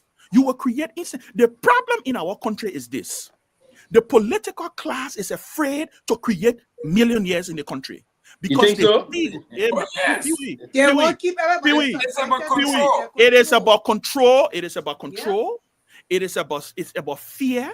But the political class themselves are not millionaires. But Pewee, that's what I'm trying to tell you. It's the lack of vision. Yeah, go ahead. No, but y'all interact. Y'all speak. You just always let them make a thing look that way sometimes. Just come in. CMC, come and show your juice. CMC, show your juice. It's a conversation we're having. You are government in waiting. Show your juice, Grace. Come on. Yes, come on. Have a conversation. Not for us. This is our show. My thing is that when we on a platform, everybody's supposed to have a time to speak. And that's just the right thing to do. You just spoke. You spoke and you came in, you spoke. I spoke for 2 seconds. Okay, y'all go ahead. I don't know why you so annoyed. Go ahead. I spoke for 2 seconds. The thing is that you came in, Mr. Pewee, you met me here, you started speaking. I never even spoke when you came. So I just interjected. Go ahead, Grace. Go ahead. Go ahead. So maybe, sometimes I can get the space to speak because I just think that all of us here, we should be able to speak, by turn. That's what I'm just saying. So right now, I have nothing to say. Mr. Kimmy, you can speak. Oh, yeah, I have nothing to say. I mean, my test is quenched. But Mr. Kimmy, go ahead. Yeah, listen. Like I say, I've been there with since the Ellen government. And when you walk into some of these offices, and see the manual, okay? And you see what these people are operating on, and you look at it, you know that they are written by consultants. Then the question is, all these beautiful things that they have copied and pasted that say you will do, are we doing them? Then you find out that it's only there when the foreign investors come, when our foreign partners come, you show it to them, get them this big fat brochure that yeah, we have covered everything here. But the Michael Dukakis used to tell us, it is the implementation. Can you implement what you wrote? Can you do this? And the question in Liberia is no. Why? In most instances, we have mismatched. You take a man who has a degree in political science, a main director of maybe mine and energy, or somebody who has had a degree in geology, but have never worked, have no clue. You put him over this, you take me, you maybe superintendent of Grand Bassa County. So you are talking about folks who are mismatched. They have no clue, no idea, have never managed, don't have any international leeway, but because they got political connections, so they get these jobs. As we are saying, and I'm going to use Amara Kone over and over and over and over. As the most failed economic, I think he's the head of the economic team. I expect by now, with all the red flags going on, the Waka economic team will have been now in a war room and saying, we are now going to... Say Amara Kone? Excuse me, I'm talking about Gamfuan. I mean, they're all one the same. Gamfuan and Kone, those are the guys who have been running this particular institution for what? The past maybe 10, 15 years. So I'm saying to the group, somebody in that war room now should be put together an economic model, like Ben is saying. There's nothing wrong with going across the water over there and say, gentlemen, what is it that you guys are doing? That's what we call best practice in the United Way system. We don't have to go back to doing research over what is it that you have done. We have a lot in common. There's a lot of similarity between Burkina Faso, Niger, Mali, Liberia, and Senegal. What is it that you are doing right that we can implement so we don't have to go back to the drawing board? Nobody is doing that. Like Ben said, all we are doing here is spending, someone said, almost $5-6 million already after this one non-voting, non-permanent member seat in the United Nations. I don't know what they bring to us, but I'm saying this to you. 5 years ago, Comcast were looking forward to sending 1,000 jobs to the Philippines. Call center, they call it call center. It's there now. Yeah, where it's just a warehouse where you get 1,000 phones and people answer phones. And I told the gentleman, I said, our accent, our proximity to the American culture will make Liberia a destination for call center, maybe several call centers. Just train the young folks in 2-3 months, and their accent will be ready to go. The first thing he asked me is 2 things. Do you have the telecommunication to do this? Do you have the electricity to do this? Those are the 2 things. Do I want to call Comcast from my phone? And then what do people say in Liberia? Our network. I want answers now. So where do they go? The Philippines, India, and those other places. Now, if you want to create jobs, when we say middle class, middle income job, $1,000, $2,000 a month job, it's either manufacturing or something of that nature. You see, I think Martin Collins printed this a couple of days ago. Burkina Faso is now investing heavily in manufacturing. President Trump is doing the same thing. He said all the corporations that are going to China, we want them back into the United States. We want to bring back manufacturing, whether it is car, clothes, all of those things. So Liberia's development is going to be based on manufacturing. What happened to us being bold and going to Firestone and saying, listen, we are no longer going to export 100% of the latex for you to make tires in Bridgestone, plastic bags, and all this other stuff. We want to manufacture some of that here. What's wrong with that? That's the lowest hanging fruit. Why aren't we doing it? I have no clue. But everybody wants to get a PhD. Go ahead, Anthony. Look, Mr. Gaiman, you just spoke to something that I have always talked about. I work in telecommunications. Data center cannot be put in Liberia massive data center cannot be put in Liberia today because of one factor: electricity. I can be working on people's server and the server go down. 1 minute of electricity, servers down. That's millions of dollars gone, right? Nobody can afford to do that in a operation like that. So the first and foremost, and I wrote that I think the other day when there was a discussion here, I said the foundation of the economic growth of Liberia has to do with reliable electricity. Reliable electricity would generate job growth and move the country forward. Anything you want to do today, whether that Mecca does farming, whether it's industrializing, the clothing area or hair production or anything, manufacturing, you need reliable source of power. Until Liberia address that issue, this job creation thing here is a bluff. Another thing in Liberia, for us to be successful, we got to stop importing most of the product that we consume on a daily basis in Liberia. Currently, we import 98% of the consumables on the market in Liberia are imported, including chicken eggs. Eggs are imported to Liberia. So we need to, now we cannot stop rice import completely, but we can reduce rice import. But I saw the other day at the ministerial complex, I think if I'm not mistaken, around August of last year to September, the Black administration launched some program about, reducing rice import by 70%. I was like, these people are jokers. The Great Ivory Coast that are doing so well with agriculture, they are now reduced rice import by 70%. That you, Liberia, who don't even have no infrastructure in place, will reduce rice import by 70% in 5 years. I mean, sometimes the projection and the number does not add up to the reality. People must understand that manufacturer will not come back to America. One Nike sneaker to manufacture here in America today that's $15. To manufacture that same Nike sneaker in Vietnam or Taiwan or any other country, that $1.50. That same Nike sneaker today can be manufactured in Liberia for 50 cents because of the labor cost. Do we have the infrastructure? Do we have reliable electricity so that factory can be put there? No, we don't. So we take our raw material and just ship it. Iron ore ship completely out of Liberia.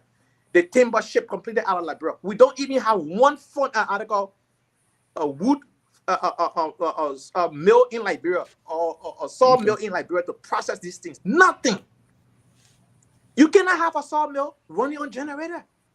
You need a reliable source of power. Every industry, electricity is the first and foremost thing that you need. Now, he spoke about call center. Yes, you need a server. Even the government, something called VDI, which is the virtual machine, where multiple people can log in at the same time using one server, but multiple users, right? The government don't even have that. So individual take that personal laptop and doing government job. So your issue, your point is power. Right? And I don't disagree with you on that. Let get Grace to come in, and then Pewee can come in next. Mr. Gibby, you wanted to come in? No, I can't wait to hear CMC's prescription to what we are doing. I'm just mesmerized. Go ahead. We're talking about Liberia now. This is not for CMC, but but we all got to bring prescription now. We got to all come up with suggestions. You can't tell me CMC doesn't have. You are government in waiting. You can't tell me you're not. Exactly. Go ahead. Yeah, but I still wanted to go back to the ambassador, visiting Nima County. I'm very, very proud of Kehleboe Gongloe, the reception that they have for him there. She's doing an excellent work in the county. I even follow her when she had to refix the entire compound of the Nima County superintendent, and when somebody doing this stuff, we have to see it. But I read that the ambassador actually re-emphasized their commitment to Liberia, as far as development, for the country Nima County as a whole, the Nima County and the country as a whole. So that is a good thing. And I'm hoping that the government will actually, you know, work along with these people so they can help the country. And I really like the point that Anthony struck, the power. I feel that Liberians are being subjected, in a sense, they're being pressed down because there is no way this country being on the war for almost 20 years or maybe 20 years or more, and these people cannot still get it right in bringing electricity to the country because we need electricity for a lot of things to happen. And he's right, for all these different businesses wanting to come in the country to invest and do what it's supposed to do, and then for the government to create more jobs, and for the private sector to be able to, create jobs to hire more people. They have to have at least substantial electricity. The people cannot run these things with all that.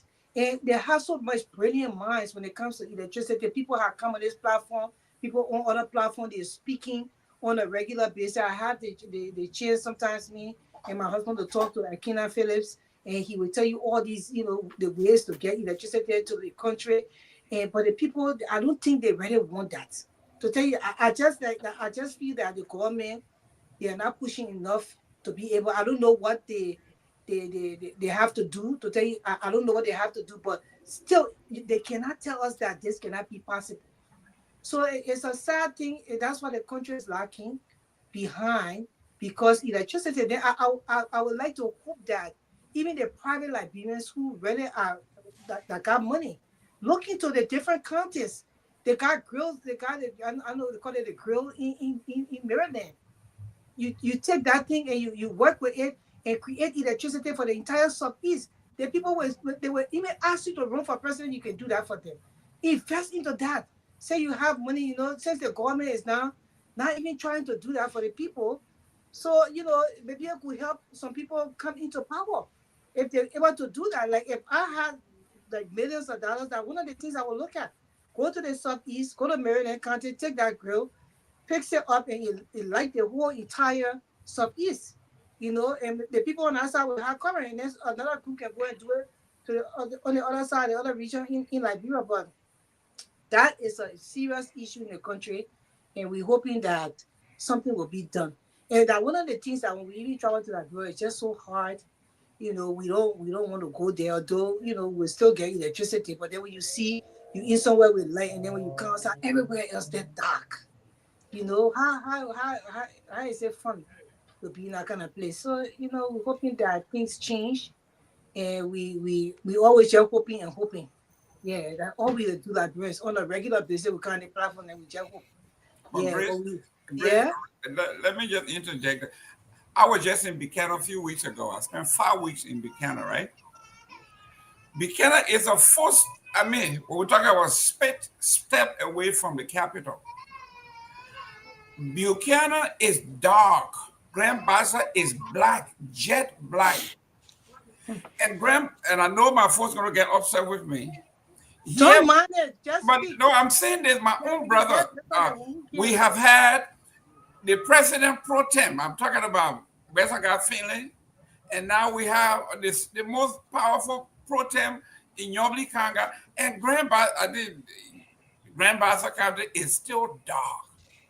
So sometimes I wonder, what is the advantage of having these powerful folks from your state or from your county if there's no corresponding benefit coming back to the folks? Why is it that we are proud that we have the speakership, or we have the Senate pro tem, or we have the president?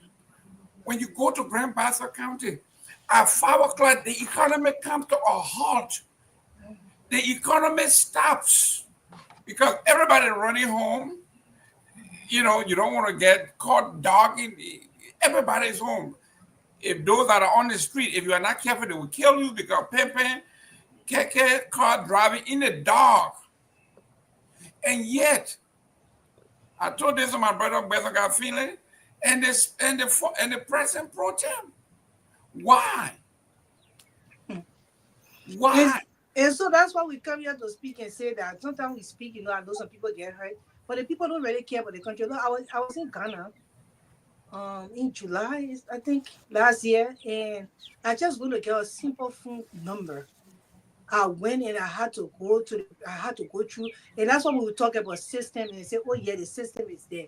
The system, the people are the system because the system is implemented. The people have to make that system work, and that's what I'm trying to explain here. So the system can be there, but if the system then the people still passing on the other side to do another thing, not using the system to work in the right processes, how is it going to benefit? Well, the system just there, they lost on the books, it doesn't work.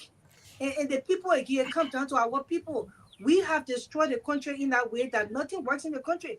We are used to bribing for everything, and we used to just passing the other side to do it. And who am I? You know who the person sent me? You know, and the country is dying because of that. So when I went to Ghana, I want to go get my telephone. They told me that I had to register, show my ID and everything. I registered, but because I did not have a Ghanaian ID, there's certain privilege. Ghanaian residences, yeah. Yeah, I couldn't get that actual. I wouldn't have my number could just, I think, work. Somebody will call me, but the real incentives I was supposed to have using the telephone, I couldn't have that because I did not have a Ghanaian ID. The people made sure that thing worked. The system. I went there. I carried it at Bristol. I tell you the truth. I said, but there is no way you can tell me that you can put it in for me. They said, oh, said no, we can't. You have to. He told me what to do. You can go to every other store, you will not get it until you do the right thing. And that's why, like, bro, that's the reason why our system do work. You can pass around and then it happens for you. People go to the foreign affair. Other people in line, you pay for, SP direct passport. You go there just because you know somebody there. They will say one day, that passport last one, you would be running there for 5 days for that passport. Why somebody just because you never do something? Yeah, it's not supposed to be that way. That's what we're saying. That bro have all the system in place, but the people don't allow the system to work until they can start. And it starts from the hair. When the hair start to get really thorough from these things, when you do those kind of things, you go to jail for it. You know, you are working systems in this country. I think I have 7 systems I have to work through per day. One of it cannot slack because it comes right back to me. I be audited, then I have to go to appeals because somebody will take me to court if I made a mistake. They have to audit me to see my work, what I've done. So that's what you call system working. Because when I slip right there, I have a problem. I will get fired from my job. They could write me up. You know, something will happen. So we just hope. I will hope again. Every time we just hope it. But if the Liberian people can see these things and start voting the right people into place, it would just be better for us. I rest my case. Sylvester Pewee. Pewee, you want to come in?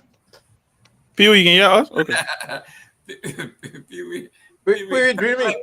It's perplex. Is it the I think Liberian? he muted himself. Pewee, you can hear us? Yeah. I'm Okay. listening to give me Anthony memory, so I want to then continue. But I'm basically, for me, I'm a kind of a system and bureaucracy kind of a guy, and I don't waver, right, in terms of what I believe, what I know that I believe. I don't waver when it comes to those things. But again, it's always part of the game that we always have our own shared thought processes in things. And that's the beauty of democracy. We should democratize our own thought processes. Everybody will have what we can say about things. And I may be wrong. Yes, you may be right. But I do believe that it's not, and Ben, as I was saying, it's not always in terms of system. We do have, now we have the system to now function. And we have to change our mindset also towards that. We have part of the laws on the book. The laws are always on the book. And in terms of the way situation. Now, if we were to, and most of the problem, the way we perceive our country to be, the country is not necessarily that way. Someone will sit here, a Liberian will sit here and want to portray that Liberia is abundantly rich. And that is not the case. That is not the case. But I agree with you, Ben. We can put into place all of the measures to get the country back on course in terms of getting resources to allow, for instance, the poor to go invest. The level of equity that we should give the country should be on course, and we should structure those lines. Why is it when we started this oil process about 10, 12, 13 years ago and it just stopped? They have big international companies that pump millions of dollars in Liberia on exploration. They did it on their own volition. They didn't do it. We're not issued of going to pay them back. They used to block 13, other block. They give signature fees to the government because they were there trying to see if we could find oil. They did all of the millions of dollars to pump in. They didn't find one. The level of oil they found was not at the level of commercial quantity. Then you know the rest of the story. So to say we have all those things, even Liberia had other people come and say, oh, we have, but no. Most of the oil we have in our country, why do you think World Gizzard in my own county, Lofa, World Gizzard is there? Today, we're not finding, because if those people come and carry on exploration and other things, they see the grade of oil we have and the way we want to push it and the distance from World Gizzard to the port of Monrovia, you have to build a real system. It will cost them hundreds of millions of dollars to fund that, and the intent of business is profitability, right? But again, we need for the system to work on a serious note. We need it, and sometimes we may not only understand. Then the video you just now listen to the video of that go. Imagine it would emphasize. Okay, this is the video. I will pause. Okay, wait. Yeah, pause. Let him play. Yeah, play the video again. Let's listen to the whole interview Very because much. it's And with interesting. that, we're glad to bring in the Commerce Secretary, Howard Lutnick. Secretary, good to have you with us. Welcome to the story. Great to be here today. Great Good to see you. So what about that? You said on CBS that President Trump wants no taxes on people making below $150,000 annually, and our sources are saying that the Treasury Department doesn't have any plan to put that into action. No, that's taking it out of context. What we discussed was when the president balances the budget, his first move is going to be, he has suggested that he would like to waive taxes for people under $150,000. That's aspirational, that when we balance the budget, and let me tell you, he's got a plan to balance this budget, right? We are going to take $1 trillion out of the waste, fraud, and abuse of all of our entitlements and all of our systems and all of our waste. And then we are going to raise $1 trillion. That's the Trump card. The Trump gold card is going to be a huge revenue producer. Tariffs are going to be a huge revenue producer. And then getting rid of all the tax scams like Ireland making $75 billion budget surplus. We've got all the ships of the world having Liberian. I mean, imagine a Liberian flag so they get out of paying U.S. taxes. You cut all that stuff out. You got to balance budget. All right. Pause it. That's our no interest. tax on tips, Pause it. So, Pete, come back. Yeah, let come back on. So guys, this is what I was talking about, and I think you heard him. This is the Commerce Secretary of the United States. You heard him very clearly. We have companies flying Liberian flag, invading U.S. taxes. They are coming. This is not a joke. Again, my argument stems from the fact. Let me use an example. The Trump gold card that he talked about. It may sound, many people may, the Trump gold card, but guess what? That's being innovative. Of course. He's trying to raise money. Trillion.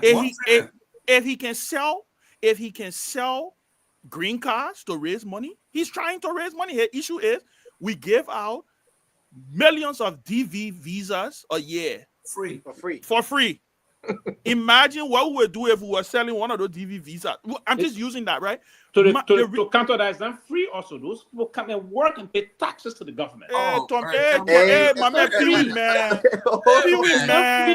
Pewee, do you buy DV visa? Are you serious? Do you buy DV visa? No. You're not getting the point. No, you're not getting Pewee, you're not getting the point. There's some benefit to the income investment. Pewee,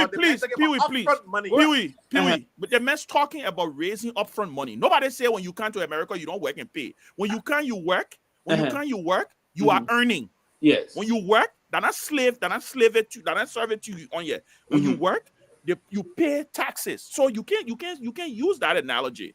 What he's saying, and the reason I bring that up is to say he's been innovative. Oh yeah. I pivot back to our situation. Yep. Instead of us sitting down waiting for the people to start taking our flags from the ships, and we sit down in Liberia and say, let's pray or let's hope that they don't do it. We need to get innovative to figure out how we will be able to offset a lot of these things that are coming. All I'm saying here is the time has come. You see, so yeah, but Greta Sarah, the time has come for our government and governments moving forward to think differently. This thing about we only depending on extractive industry, and people, you mentioned something about what it's in. You mentioned something about the country not being rich. Be rich, yeah, right? I don't understand that. Pewee, Liberia. I didn't speak on that. There's a measure. No, you meant but you said something. You said you uttered those words, right? Yes. The point here is Liberia has abundance of natural resources than Rwanda. But Rwanda is doing far better than Liberia. You know the difference? Innovative leadership. Yeah, I agree to that. Innovative leadership. The thing we are talking here is, like we talk about the Liberianization policy, all of the different things that you've talked about. The government, there's a reason why people, in this country, everybody on the show here in America, how many of y'all, when y'all look at your paycheck, y'all like to see the amount of taxes you pay? But there's a reason why you pay taxes. If you could get out of paying taxes, you would get out of paying taxes. Absolutely. But the reason is because there is an enforcer. It is the federal government. They demand that you pay your tax. If you don't pay your tax, at the end of the day, there are consequences for not paying your tax. Oh, yeah. The same thing I said earlier. Before the Liberian government rectify any major multi-billion concession, you have to demand Liberian participation. And wherever it is, this notion that we can always use the excuse, all Liberians left fronting, we have to find a way. There is no problem that has not been solved. No problem on this earth that haven't been solved. Anything we're going through in Liberia, one other country didn't go through it before. So all we need to do is to figure out a way how to think innovatively. But I think we heard it just now. The whole country heard it. The Americans are saying that our maritime program that we've been depending on for the last, hundreds of years. And by the way, we can be getting peanuts and chicken change from the maritime program in itself. They're about to start figuring out a way to be able to get companies to start paying more taxes. And you know what that means? When they start squeezing those companies, they will drop the Liberian flag. They will drop our flag. They will drop the Liberian flag. So we got to take it serious, guys. We got to take it serious. That's all I'm saying. We have to take it serious, Pewee. Ben, I hope that our I agree to Ben and that part. Right. The American reserve the right to do, because one of the major issues, even for the maritime, enhance the maritime program, what Liberia did before was to engage the Chinese, right? In this Friendly Nation Act that we signed with the Chinese to allow ship, and that was a very brilliant, that move came in since 2018. I think it was during the reign of Dr. James Colley when they signed that with the Chinese to even help increase the revenue base of that. The Friendly Nation Act is meant to allow ship flying Liberian flags. When they move into China, they wouldn't have extra tariff pay, right? And that issue went through the Chinese. The last time they got in the went through that. This is something that Liberia happened. I agree on that categorically, that we have to be innovative to find a way forward on that. Imagine, Pewee, if the maritime program crashes. Yes. Do we understand what that means for the country? Yeah, and this outside of USA ID, maritime is one of the largest. Ben. Mm-hmm. I think Chairman Samuel Pewee is online. I think somebody want you to recognize, at least say hi to Samuel. Where is he? He on the phone? No, he's watching. He's watching. Oh, okay. Well, welcome him or something. Well, Chairman Pewee, welcome. So this would actually be some. So I mean, we have to think about if those companies. But I don't know the details of what they say. If they're not paying taxes, they will have to tax, and they will have. Now, Trump's strategy is, as you said, he said he's going to bring trillions of dollars back to the United States, right? Making America make more money. I'm waiting to see when he said he will have signed the gold card process about 3 weeks ago. It has not yet been signed. No, listen. That interview you got right now, we just didn't complete it. Mm-hmm. Harry Lutnick said within the next couple of weeks they're going to be rolling out a pilot program for it. Yeah. For the He for the said it gold for card, the right? gold card. Yes, he Yeah. said it right in that interview. And Yeah. that's upfront money. We talk about Yeah. upfront, immediate. Let's see, coming here and working. Let's see, if you came to the United States on the DV program, it took you So I'm gonna be saying one card. It's a 5 million. I forgot what it was, but I think it was some something kind of like million. Just use the 5 million as an Yeah, example. but we are saying you here, can find a number. if you took a year or two to get into the workforce, right, on the DV program, what is it that you're going to be doing within 2 years? These guys want their money up front, right? If we are sending, well, they have identified a market. They are targeting a particular market. Yep. And it's not me and you. Well, give me in that land, but the DV go back to the act that created the diversity program. The intent of this act, Ben, and we agree. I mean, you disagree, but the intent of this is now with what he's saying about the gold card is to make money. Yeah, I agree with that. But specifically, there was a bipartisan act that specifically launched this issue because they believe at the time that they needed a certain workforce to be in this country, to come from less privileged society and come here and contribute and do the job that ordinary, more American really want to do. Now, the fact that is true, Pewee. You're absolutely right on that point. I come in 1 minute and gave other people the opportunity to integrate into the society. But he not canceling it. No, not that he canceling it, right? Oh, okay. So I'm looking at the significance of this process. Instead, the gold card is meant for the rich boys. So come exactly do business, come and get this one. But I said to you the last time on the argument, you sidetrack a little bit on the series. I said I don't think this thing will raise I don't know, but I said. And I told you, Pewee, and I told you on that conversation. But it's an innovative thing. It's innovation. Listen, he may not raise how much he think he may raise, but he will raise money. He will raise. Trust me. There are people, there are millionaires and billionaires in this world who would love to have permanent residency in this country. In America. Exactly. There are billionaires in this world who would love to have a pathway, because Trump said it. He said it will give you a pathway to citizenship. Yeah. There are billionaires in this world who would love to have it. So all I'm saying, I'm a billionaire. We have in the world. Listen, Pewee. I don't want to do something. Pewee, we need to be concerned. For me, I'm just saying that the alarm has been sounded about the maritime program. The same thing when Trump started saying this thing about USAID, people were playing around with it. Trump also said he was abolishing the Department of Education. Yesterday he signed the thing. I'm just saying, the Liberian government needs to take notice that a potential source of major revenue for our country potentially is about to go under threat. Well, and if we don't think about it, we may have ourselves to blame. Go ahead, Grace. One of the things that you notice is that when President Trump says something, he does it. So that one we already know about it. But one of the things that we have to notice is this is the second time that Liberia name has been called since the country came to power. Yep. Since the government came to power. One was the election stuff. Yep, you're right. Yep. So Liberia, the people have seen that there's a lot of stuff that going on when it comes to Liberia, especially when it comes to corruption. They're seeing a lot of stuff. So they are looking at our different entities, and they are pushing into it some hard way that would be, like you said, we hope that they are prepared.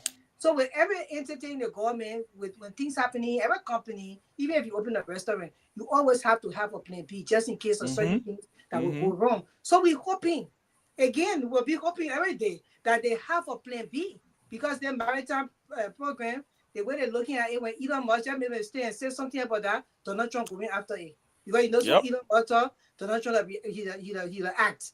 So you don't forget getting met two other cars every day. Exactly.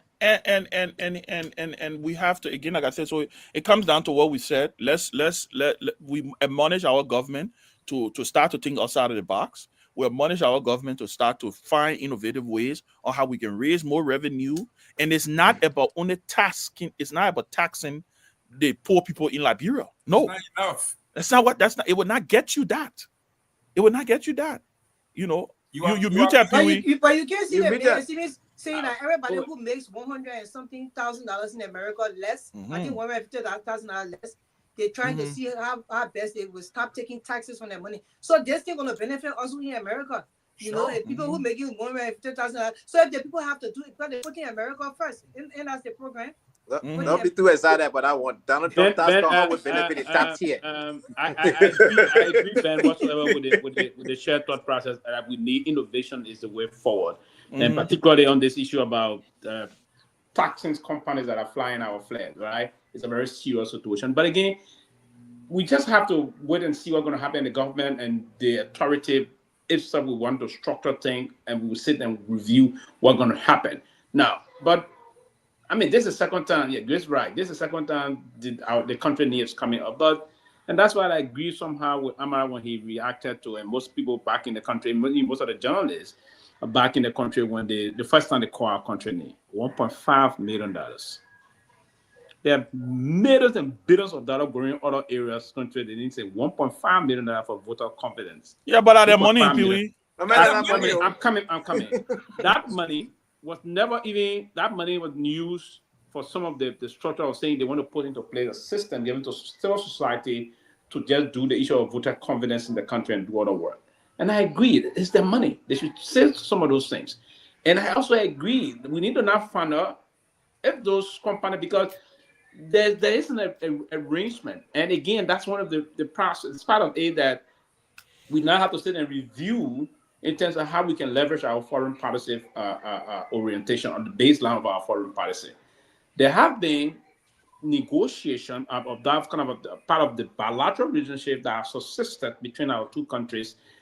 I think it's part of the reason why you're giving those agreements to flares flying, ship flying our flare to have something leverage here on U.S. water and other area. That's one of the line. And been passing through the Panama Canal. The Friendly Nation Act that we went through with China also was to enhance that process, right? And that was during the Weir administration that process initiated. It even kick up our the revenue issue as per some years. So what we now have to do is just, it will have to be a focused process as to how the agency that manage our program, and now they will have to re-engage partner to see how we can go about this process. Because with the first sharing scheme, I think it's at 60-40 of 55, that amount.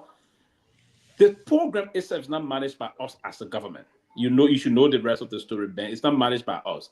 It's a contract that we went into. We signed a contract that was legislated. It's not managed by the government. So we'll have to now engage those CNC, which of the kind of how taxes ship going to pay, and if they're going to affect the program in what way in terms of revenue generation, and then we move on from there. But yeah, I think we need to listen to them. The American government will have to do things in the interest of the American people, and I want to also challenge and crave our people back home to begin the process of putting measures in place that will protect the interests of the Liberian people also. And I agree in principle on this one. We will have to all agree to these things and allow a situation to unfold. If those companies that are doing business flying the flag that will have to pay taxes to the U.S. government, so be it. Everybody in this country, that is here legally, even people, I was just listening to some people that are here and don't have to do some work, paying tax, people to pay taxes. Uncle Sam, we all have to take a share of the token. So we all have to do that. And if those ships are doing business there, we have to do that and respectfully. So our government too should make sure everybody doing business in Liberia pay a share of it. Not to cut you off, when you look at the gentleman, when you look at Trump, okay, when they were big, you saw behind him an economic team. You hear what the man said? He said, we have decided, the team he has an economic team. Yeah. When Worker is speaking, where is his economic team? I'm talking about the thinkers, the folks that's supposed to put this together. Where you see Garguah walking around by himself saying, "You go pray." He says that he quoting a song. Anything can happen. I mean, can you imagine where is the economic war room where they're supposed to be sitting now, just as they did during the election? Okay, they brought people together and they said, "We're going to do this. We're going to do." This is where the tire meets the road. Where is economic team? Mr. This Gaiman. is a policy. This is a policy in government. So there is no economic team. And that's the reason why we're telling these people that not because people support you in an election. So when you're hiring people, you should hire the people in those positions. Putting somebody who did social science, carrying them to go do how they call it, the MCC work. You have to put people in the right place. So if the government don't have the right people, there will not be any sound decisions and plans made. That's why the economic team don't work.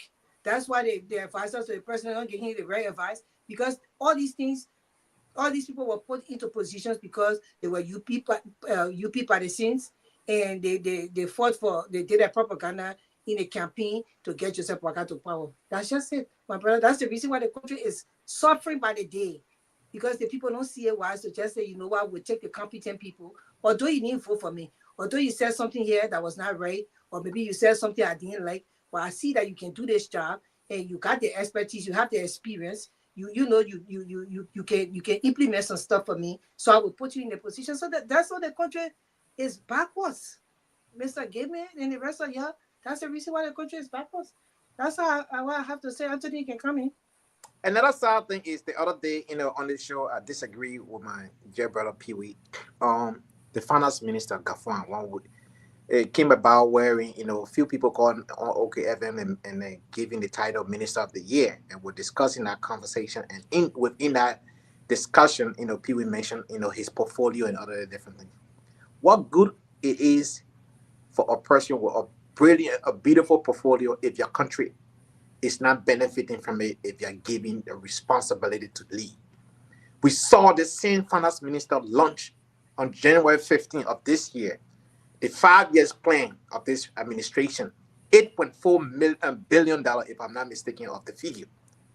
Of that money, 70% of the project is dependent upon donor funding.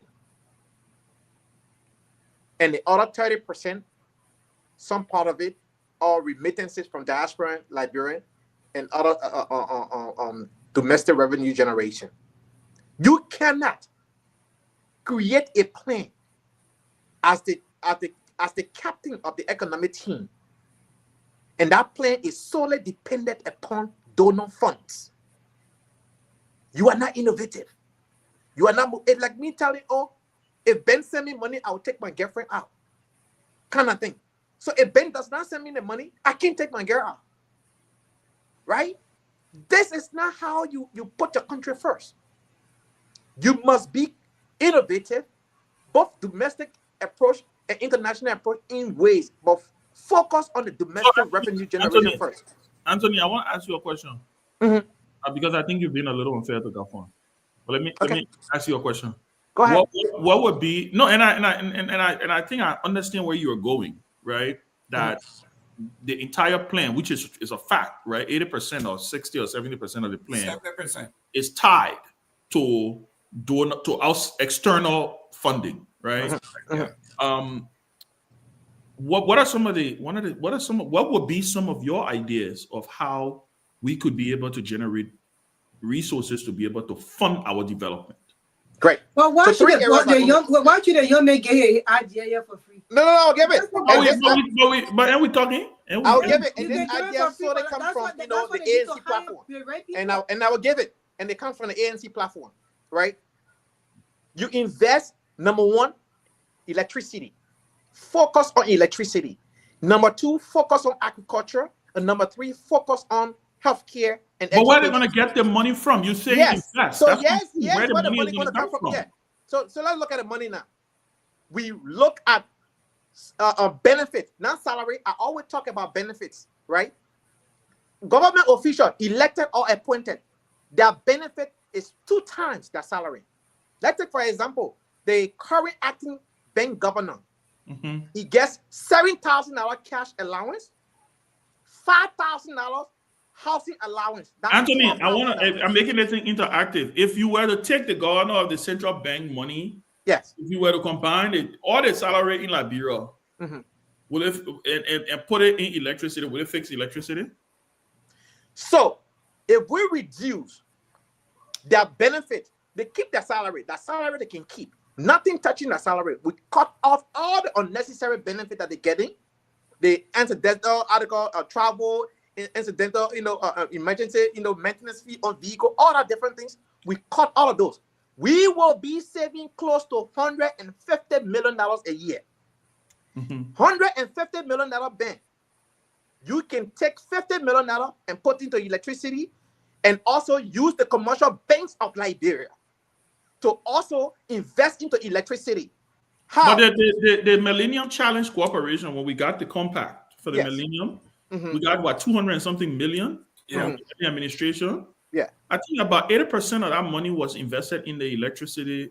That's how we got this current hydro. I'm playing devil's advocate here because the reason I'm doing this is because this is the kind of conversation I think we need to start to have, right? Yes. You have political parties that are governments in waiting. If Mr. Cummings, because I know I used to hear Mr. Cummings say this a lot, right? We have to grow the pie. We all the things we're talking about, we have to invest. We have to invest. We have to invest. If Mr. Cummings was going to get elected in January of 2020, get inaugurated in January of 2024, that's why I'm asking, where was he going to find this money from? Because again, the problem we have is that it's almost like we have a revolving door. I know we talk about innovation. I know we talk about thinking outside of the box, but it's easy to just say innovation and thinking outside the box, but we got to be specific in what the programs will be. Yeah, we got to be practical. Right? So Ben, part of Mr. Cummings' plans was $20 million strictly into small business hand. Small Liberian business owner were going to receive $20 million to boost their small businesses, right? That will automatically create a boost in the local macro economy. I'm not an economist. I want to give a clear cut here. I'm an IT person. So, but here's the thing. That $20 million, that was the plan of the Cummings administration. Roll out the $20 million into small Liberian businesses so they can have purchasing power. If you speak to any small business owner today in Liberia, they will tell you part of the challenges that they are having today is purchasing power. They want to buy more goods. They want to do more things. They don't have the resources. They don't have the money available in their hands. So all of the unnecessary benefits from government salary, that's a lot of money. Ben, if you take all the lawmakers, 103 lawmakers, if you take all of the ministers, let me say this. Their benefits is enormous. I want to get, I'm glad Tomalin is back. I want to get Mr. Gaiman and Grace back into this conversation. But I think we need to, and this is something that we also need to do as a society. And I'm glad Mr. Cummings is coming on this show. I think we need to get away from the obvious sweet spots, right? I like to call it the sweet spots, the things we like to talk about. Listen, I agree. I think there's a lot of waste in the Liberian government. I agree. There's a lot of waste in any government, right? In fact, that's one of the challenges. That's one of the things that Donald Trump said he's doing here, right? He's cutting waste. He's finding dead people checks. So what I'm trying to figure out here is how do I'm trying to figure out about how we think bold and how we think big, right? Okay. We can't just worry about, okay, tomorrow, let's just say we abolish the legislature, right? Is that money from the savings of the abolishing the legislature, is it going to be able to leapfrog us into the 21st or the 22nd century? I'm not sure. Yes. I'm not sure. Some of the money could help to do that. Because you got 2 senators in each county. Why do we need 2 senators in each county? All those things, it helps the money, it adds up, and it helps to change things around. The government is too packed. The government is the major employer in the country. They're still creating ways to hire people in different positions that did not even exist before when we were before the war ever took place. Now, okay, the war is going, it's been decades. You can create some areas for people to work, but the government is just so packed. Until today, Joseph Boga being president almost 6 months. This man, I know he will hire and fire. But he's not firing much as he's hiring. Why are you hiring all these people when even the work that he's supposed to do is not being done? You are not even targeting the corruption that you said was in the last government. These people are not being persecuted. They are not being investigated to recoup some money that they took, that you said that they took. So all those things, and people are just being hired to play. Some of the people he hired, they're here in America, but they hire in Liberia, and they say the contractors, all those little things. So maybe when you start doing that, what the benefits? I want Mr. Yeah, I agree with you, Grace, on Yeah. that. But let me also say something else. I want Mr. Gimme to comment 30 seconds. I think and let me tell you where I think our problem, one of the problems I think we have. First of all, we cannot develop Liberia with $800 million budget. Thank you. Zilch. It's not possible. And Mr. Kobe, talk about What are we that. decide? And I'm coming, and this is going against your point, Anthony. What are we decide? We're not going to pay the central bank governor money, or we're going to pay this person small, or we're going to do this. First of all, human capacity is not cheap. That's the first thing we must understand, right? That's true. Nations invest heavily in human capacity because that's what drives the nation into prosperity. But we have a problem with generating resources.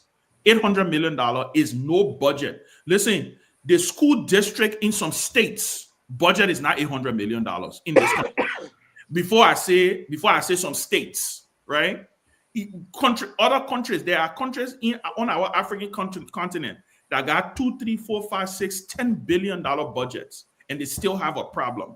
Where I'm trying to figure out is, for me, I believe until we can figure out how to grow our pie, until we can figure out how to become innovative in growing our pie and expanding our national cake, and then be able to decide how we are cutting waste and running a lean and effective government. And that's where some of the things that you are talking about coming on, empowering, investing in the private sector, government partnering with the private sector to be able to be, government becoming the engine oil of the private sector, doing some of those things, investing in human capacity.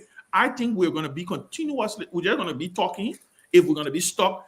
I mean, 20 years, we have not been able to raise our national budget to $1 billion. When are we going to do it? We don't need $1 billion. Not enough to be able to develop Liberia. $1 billion is not enough. So we got to, that's why I say we go back to the issue of our natural resources. We got to leverage our natural resources smartly. We got to be able to strike the right deals. It's not going to happen when we're giving concessionaires to companies and we're not getting the returns and the yields that we have to be able to get. We have to invest in the human capital, and we got to be able to open the country up. We got to be able to open the country up and forget about this mindset that, you know what, this selfish mindset that we got in Liberia, that, it just got to be us, right? It just got to be us. So that's just my initial thought. I don't know, Mr. Gilman, you are getting ready to say something? I will let you and continue. I wanted to show you this picture. I don't know, you recognize who's that? I see Jacqueline. Better than you. I see you and Jacqueline. Okay. This is April the 8th, 2024. And we had very similar discussion about the budget and the development of Liberia. And the guy is very, very blunt. He's blunt. He tells you exactly it is. He says we cannot grow our pie with all what we have on our ground because Liberia has a system that requires investors to build a fiefdom. A fiefdom. That means, let's say, if Ben, I hope you are listening. I'm listening. I see somebody post that. Yes, I understand. When he says Liberia has a fiefdom problem, that means if you are calling a foreign investor to come to Liberia, because you don't have the utilities, you are asking them to come and build a country within a country. It's a fiefdom. For instance, Metal Steel, right? They got to produce they got to build their own roads, their own hospital, their own utilities, their own light. They own everything in your country. They're building a country within your country. It's a fiefdom, right? So they are building a kingdom within your home. So if my initial investment is $5 billion just to recoup the first $5, I am not going to pay your workers. I am not going to do anything for you, the bare minimum for maybe 25 years. So we come back to the utilities now that you were talking about. How do we grow our economy? Make sure if we were providing electricity to Metal Steel, that $500 million that Metal Steel is using to build her own electricity plant will have gone into our pie. If we were building the roads in that place, Metal Steel will not spend another $500 million building roads. that money will have gone to us. So basically what I'm saying here is we should invest in utilities. When I was vice president for minority affairs at the Chamber of Commerce in Florida here, I was on the legislative team. And my job basically was to go and steal other companies from other companies to come to Florida. And the question that I had to answer was the utility issue. Do you have full utilities? That is roads, water, electricity, connectivity. And then the last one is do you have a good school district? If I'm relocating from California that has an excellent school district, and I come to Florida, do you have a school district that can consume, that can accommodate my employees to the equivalence of what we have in California or Boston? You have to answer those questions. If you are going to ask them to relocate from Boston or California to Florida, you have to answer those questions. I'm saying this, Liberia have not been able to answer the question. If Metasky was coming and they tell you, do you have road? You say no. Do you have utility? No. Do you have all of these things? No. Okay, so if I'm coming basically to take everything you have, and maybe after 25 years, then we can renegotiate, and then I will pay you peanuts. Mm-hmm. If you want to grow your pie, you got to invest in the infrastructure. True. I think we should take course though. Let the Liberian people tell us, you know, what they feel. No, I got a text here. I got a text here from one of my friends. He said he wants to talk about the election in Nimba. So we are talking about what is important to our country, and he wants to talk about Nimba election. So yeah. I mean, that's a great question. If Liberia wants to grow her pie, you have to invest in business. But I was told somebody mentioned to me earlier that Meta celebrated 20 years in Liberia. Yes, already. Meta has been in Liberia for 20 years already. 20 years. That's what is the footprint? Zero. And I understand they've made a lot of promises for the next, and I guess another 20-something years, right? That they're about to invest, I don't know how many billions of dollars, and there's going to be 2,000 new jobs, right? And stuff like that. So I don't know. I don't know. I think there's maybe Tomalin got something. And they're gonna be now that operation gonna be exporting close to 50 million metric tons of iron ore. When people gotta look at that, but Ben, let me speak to the budget issue first before we get to that. Yeah. When you're finished, so we can take course, man. So Ben, you raise a valid point with the national budget. The only person who talked about raising the national budget over $1 billion was Mr. Cummings in 2017 on the debate stage. He introduced the $1 billion to $2 billion minimum for Liberia national budget before anything, before people. That's the first time even when CDC wanted to even try to move the budget close to $800 million, right? But you are right on that. Africa right next to us. National budget now today, this 2025 is 25 billion United States dollars. It went from 17 up to that level now. So yes, our neighboring countries, they are in the billions. None of them operating in the million. Even Sierra Leone right next to in the billion, right? If I'm not mistaken. But like Ivory Coast has gone that far. 25 billion United States dollars is the national budget today.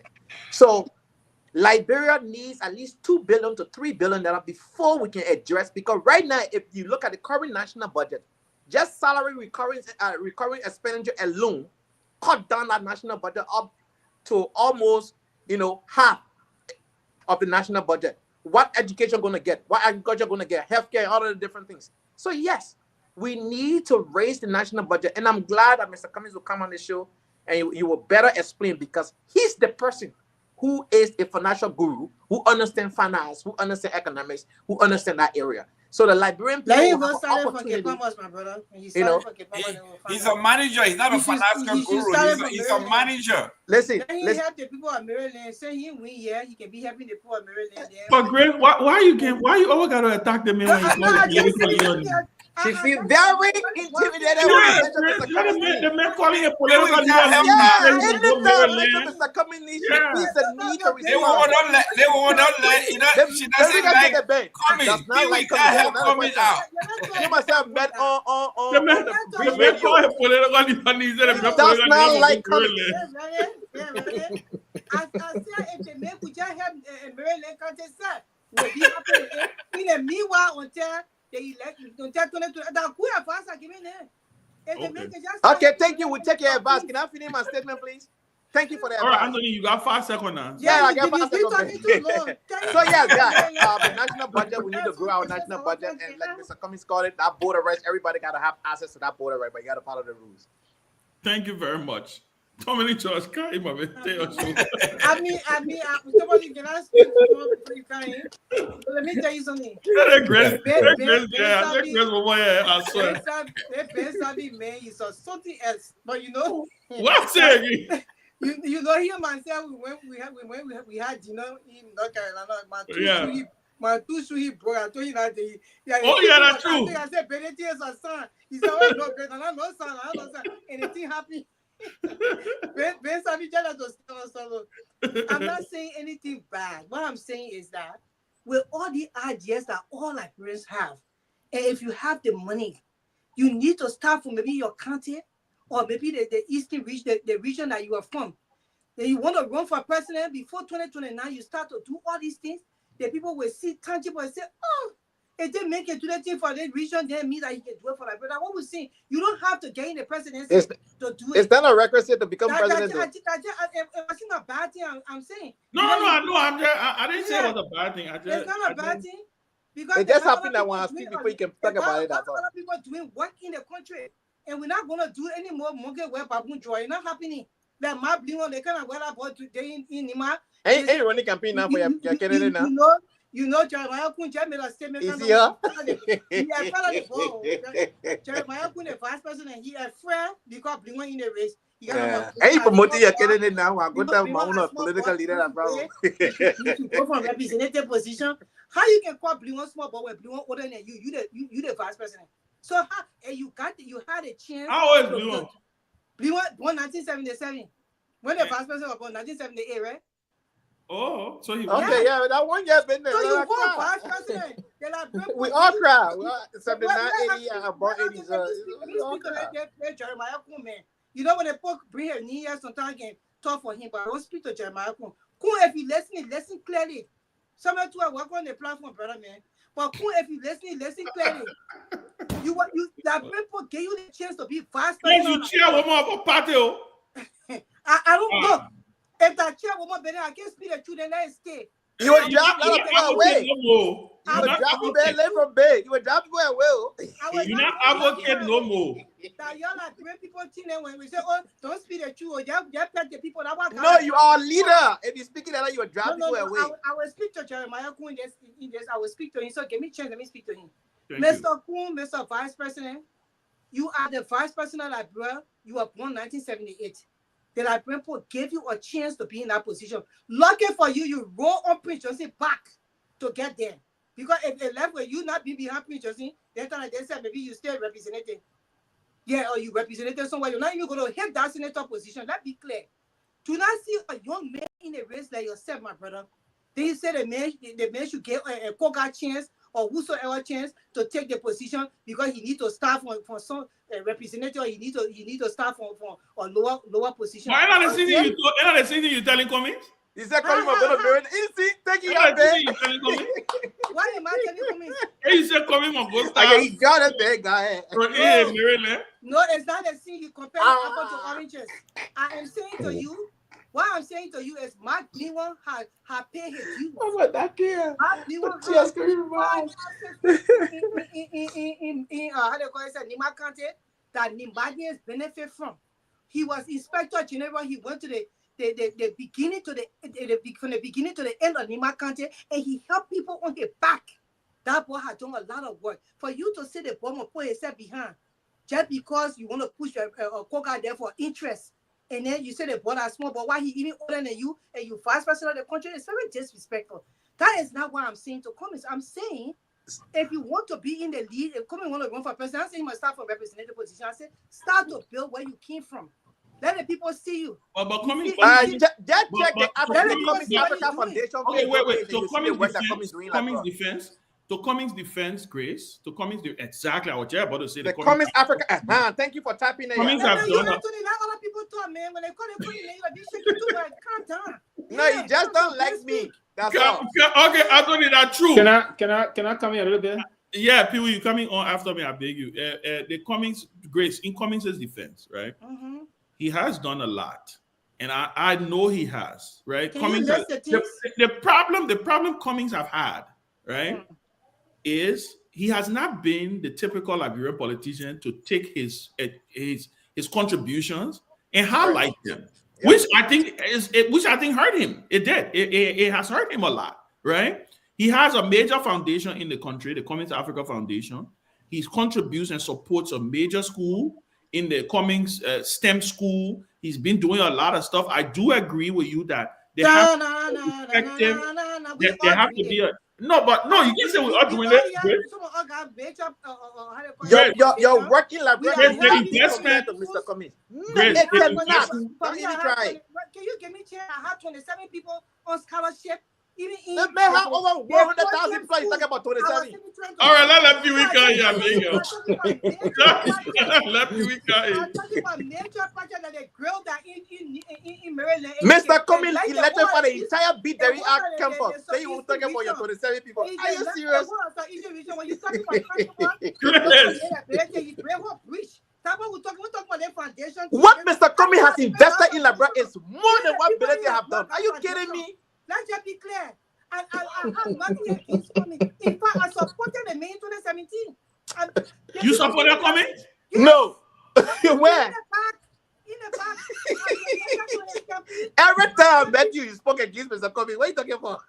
All right, let Pewee come in.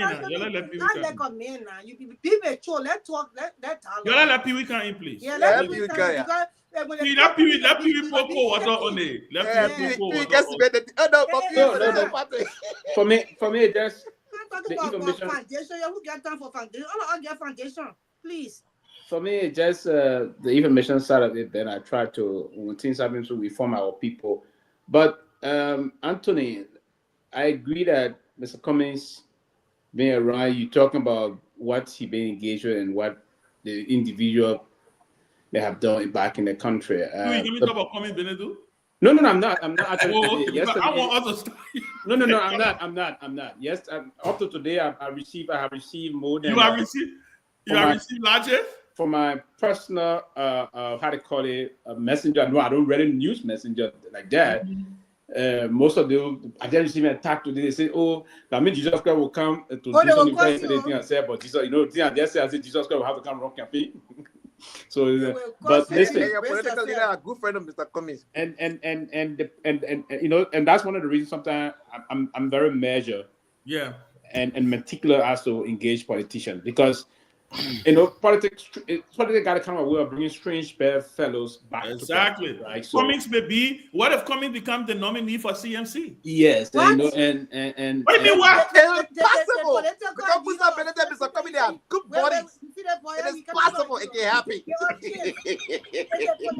Anthony, please let Grace speak. Sorry. Today I rest my case. The political leader CMC decided to create a whole. He asked for us to form a whole institution party. You think that because to carry somebody else that what he did it for, or to carry another political party for a major party? Maybe somebody within our institution, okay. It comes one you can. But what if you form a collaboration with the ANC? But it could be. I'm not telling and then you the that. ANC. That's what I'm saying. But that's what I'm saying, Grace. It's possible. It's not the time for us to even start talking about. Okay, but it's possible. It is within the realm of possibility that the CMC and the ANC could collaborate. And Cummings could become the standard bearer. No way. Oh. I will bow. I cannot be in a party to come and push another person. You will to come from my party. If you have a collaboration, if we have is to be VP to us. Oh. That's what we're happy. Not wow. Even Mr. Bennett himself, I didn't agree with you. No way. One thing. This is not for me. People. But you listen to Mr. Bennett. He's very measured when you come on the show. He doesn't say what he's saying. So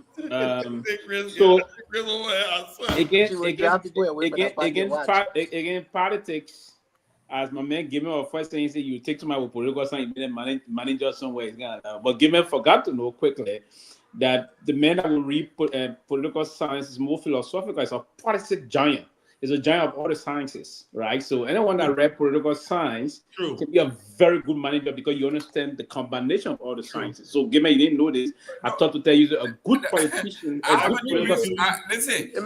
a degree in social science, but I still had to go learn how to manage through the United Way system. No. Then I mean, you can't just study.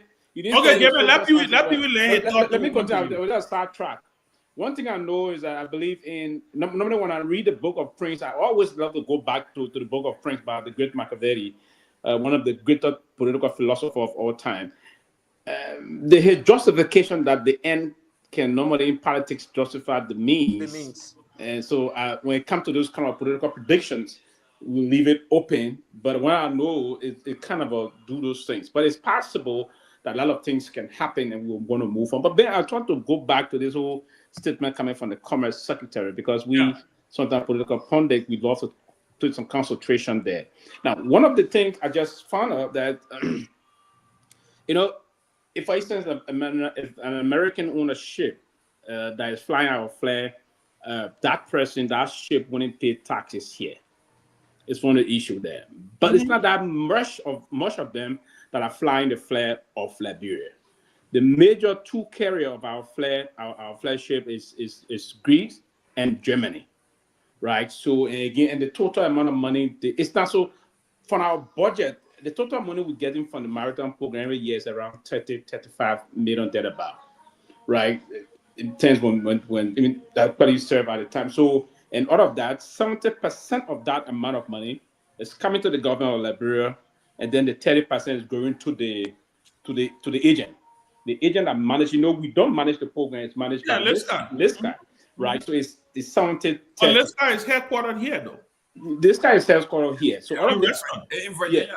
Yeah, this guy is headquartered here. So the total money the program is generating yearly is around $60-70 million. Mm-hmm.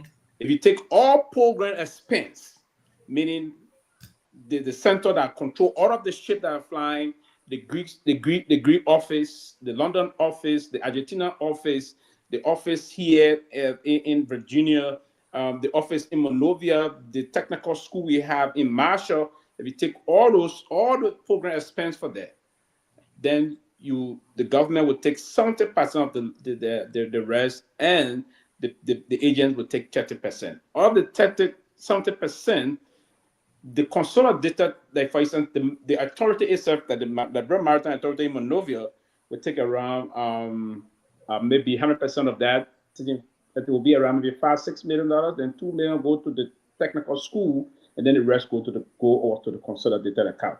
But what we as government, and you came back to the issue of innovation, what we now have to do is to push for more German flagship and German and that of the Greek, the Greek flagship to increase, because we have few American that own ships that are carrying the flag. If they start imposing taxes on those people, then we have to now shift in terms of how the program can move. So you don't think that if the Americans were to pull if they were to pull all their ships from our flag, you don't think it would have a major impact? No, the amount is the percentage from that is very it wouldn't really impact it significantly, because if it was going to be the German or the people from Greece, Pewee, you're right on this one. That would be it. I just that would heavily affect us. Pewee, I disagree with you. An economy, rather disagree. No, listen, an economy that depends on every arms of its structure, $30 million. It's a big deal. No, listen. You don't get my point. If those few, they're not going to, let's say, getting $30 million, right? If it will impact, there will be a little bit coming from that $30 million from the few that will be hit here if they are paying taxes. But that does not necessarily mean they will even drop it. they will have to pay time. They can do some adjustment there in the system. But what I'm trying to say is that I'm coming back to what Ben said, and I'm key to that about the innovative aspect of what we can do.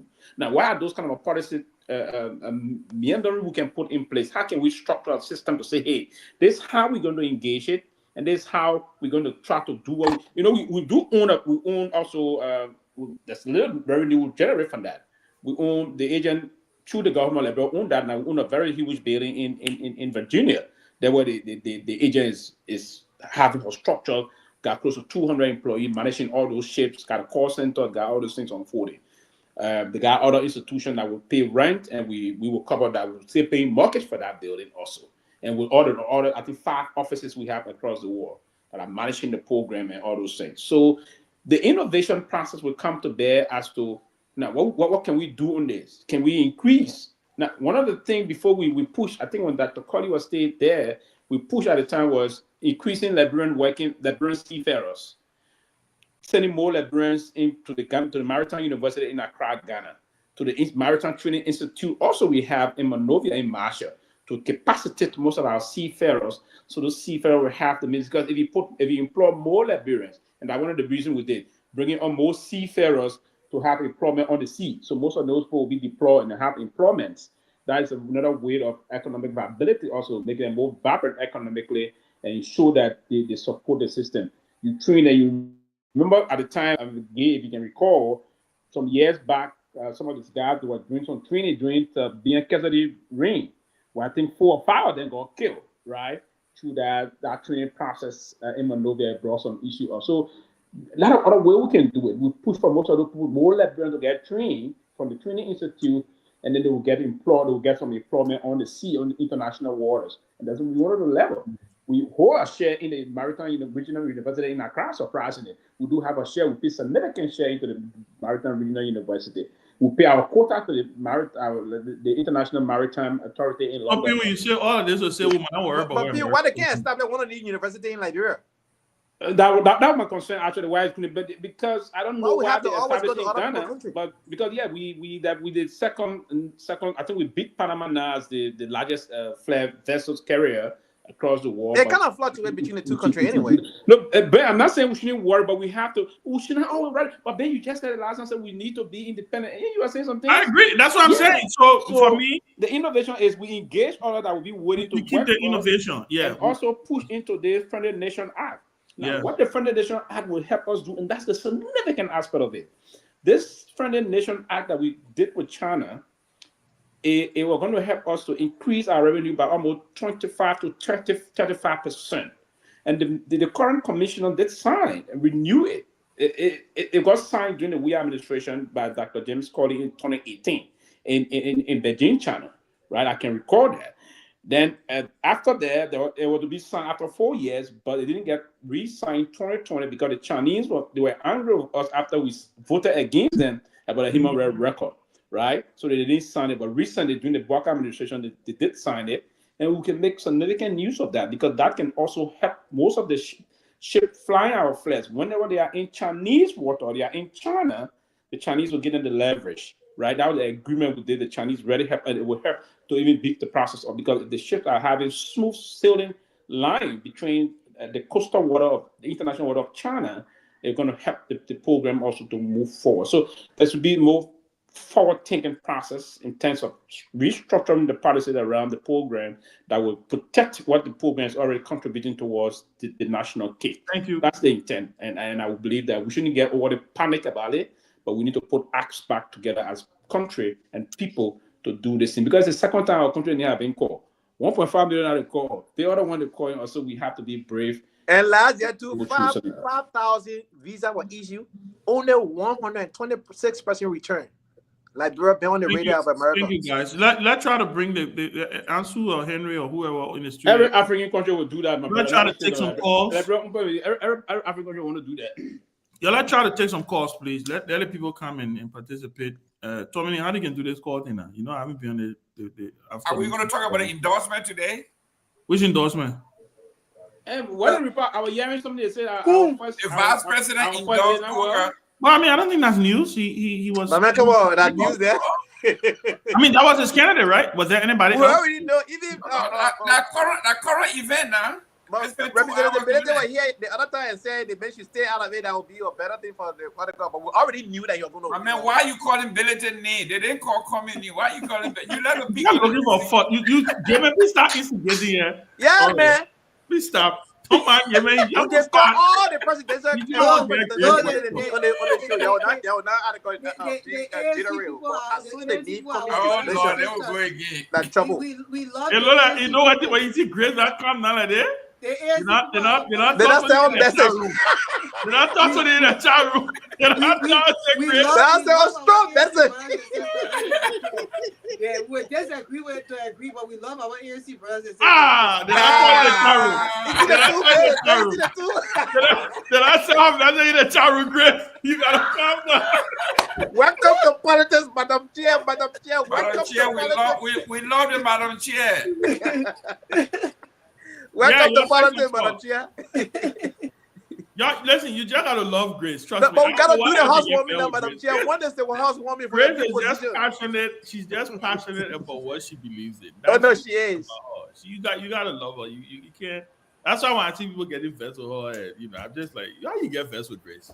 They got 5 years to be vexed. They got 5 years to be vexed. Go ahead. And she not recruitment a game. She not give my friend.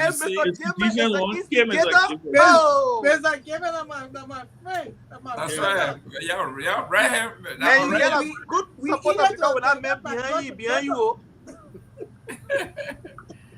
Take some calls. Okay, thank you. So if you've been following the closing argument here on Truth 96.1 and all the frequency across Liberia relay in this broadcast, you can call us on 0777-649986 plus 231-777-649986 to be a part of the closing argument here. So let's take this first caller. Hello, caller. Your name and where do you call from? From Georgetown, Mike. Okay, make a point. Yeah, that's what I was wondering. I heard something talking about Nigerians flying ships or ships flying like real flights. I had an experience before. I was who was on the water for over 50 years, and we're letting him look.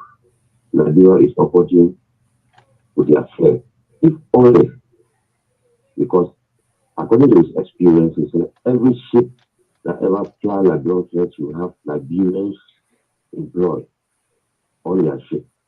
I don't know whether it's true. He said at least with the low population, maybe half of Liberians or at least 75% of the Liberian population are supposed to be making money on what. But they said each time they meet such ships, the Liberians will either be Bangladeshis with Tambapayani or Indians or something sold by the Americans, and they give them Liberian names. White people, very Ghanaians, Nigerians, or other foreigners, very Liberian names. That's one of the problems I wanted to find out. Whether it is true that if every ship that flies Liberian flag should at least have Liberians employed, whether it's true. Okay, thank you. That's absolutely true. So you can put your calls in 0777-649986, 0777-649986. Hello, caller, your name and where do you call from? Yeah, I'm calling from Garguah, Stephen Tobalin. My name is J.C. Brooks. Okay, make your point. Yeah, okay. I was listening to you people. I started listening to you people, but something that disturbed me, and I really would like to make this point. When it comes to acumen, and you call it close acumen, I think that's your program, isn't it? Yeah, that's the show name. It's really disturbing. Please, I beg you. Some of us will like how acumen is supposed to be. It should not be wrangling. It should not be like you joking. Because I just be a little bit disturbed when each time Grace would come in, it's like attacking the person when it's not your time. When it is the speaker time, please give that speaker chance. That's what make the argument hard. Excuse me? I said that's what make the argument hard. No, the argument, when you call argument by definitions, you have two sides of the coin, which is affirmative and negative. So you have to give your speaker, which is in an affirmative chance, so we can really get what the person is saying. And then at the same time, when it's time for affirmative, the other person affirm the matter for which they were called upon. Okay, thank you. Thank you for making your point. You got you. Hello, call your name. What do you call me from? Please be audible. Please be audible. Yeah, go ahead. Go ahead. Yeah, Go ahead. Is there something I want to listen? I want to understand. Yeah, go ahead. Okay. So this station, I want to know the station that we discussing today. This is Truth FM. Truth FM. Okay. Thank you so much. Okay, thank you. So what I want to understand is that. Okay. So this speakership of discussion now.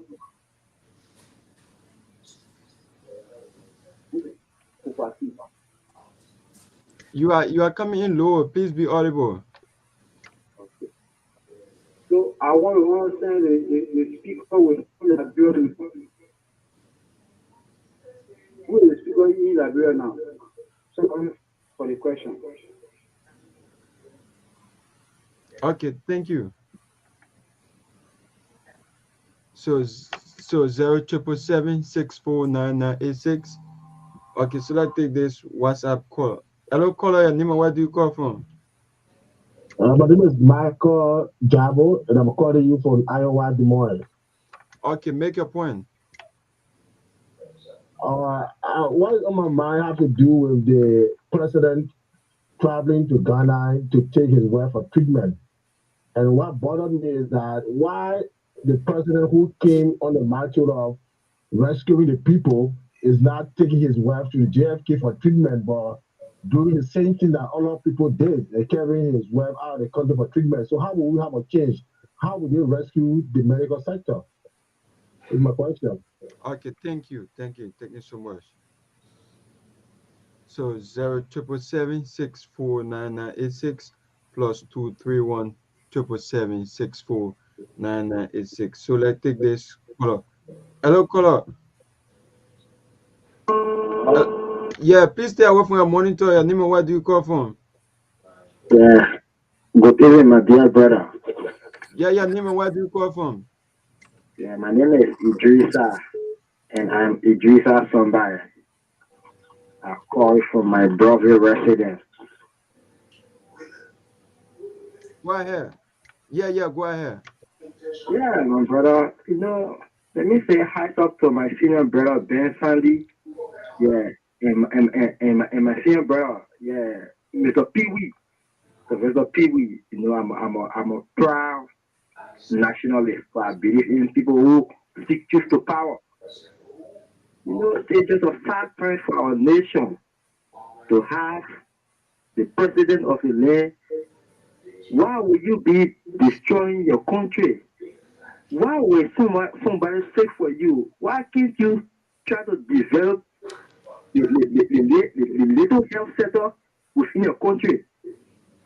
Then you end up going out of the country to waste taxpayer money. This is sad for our nation. If people should think like, look at what is happening in Burkina Faso. What a leader, young leader, very innovative.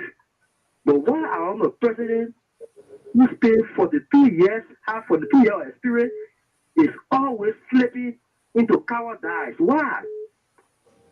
Why this old man will just be very narrow in his thought?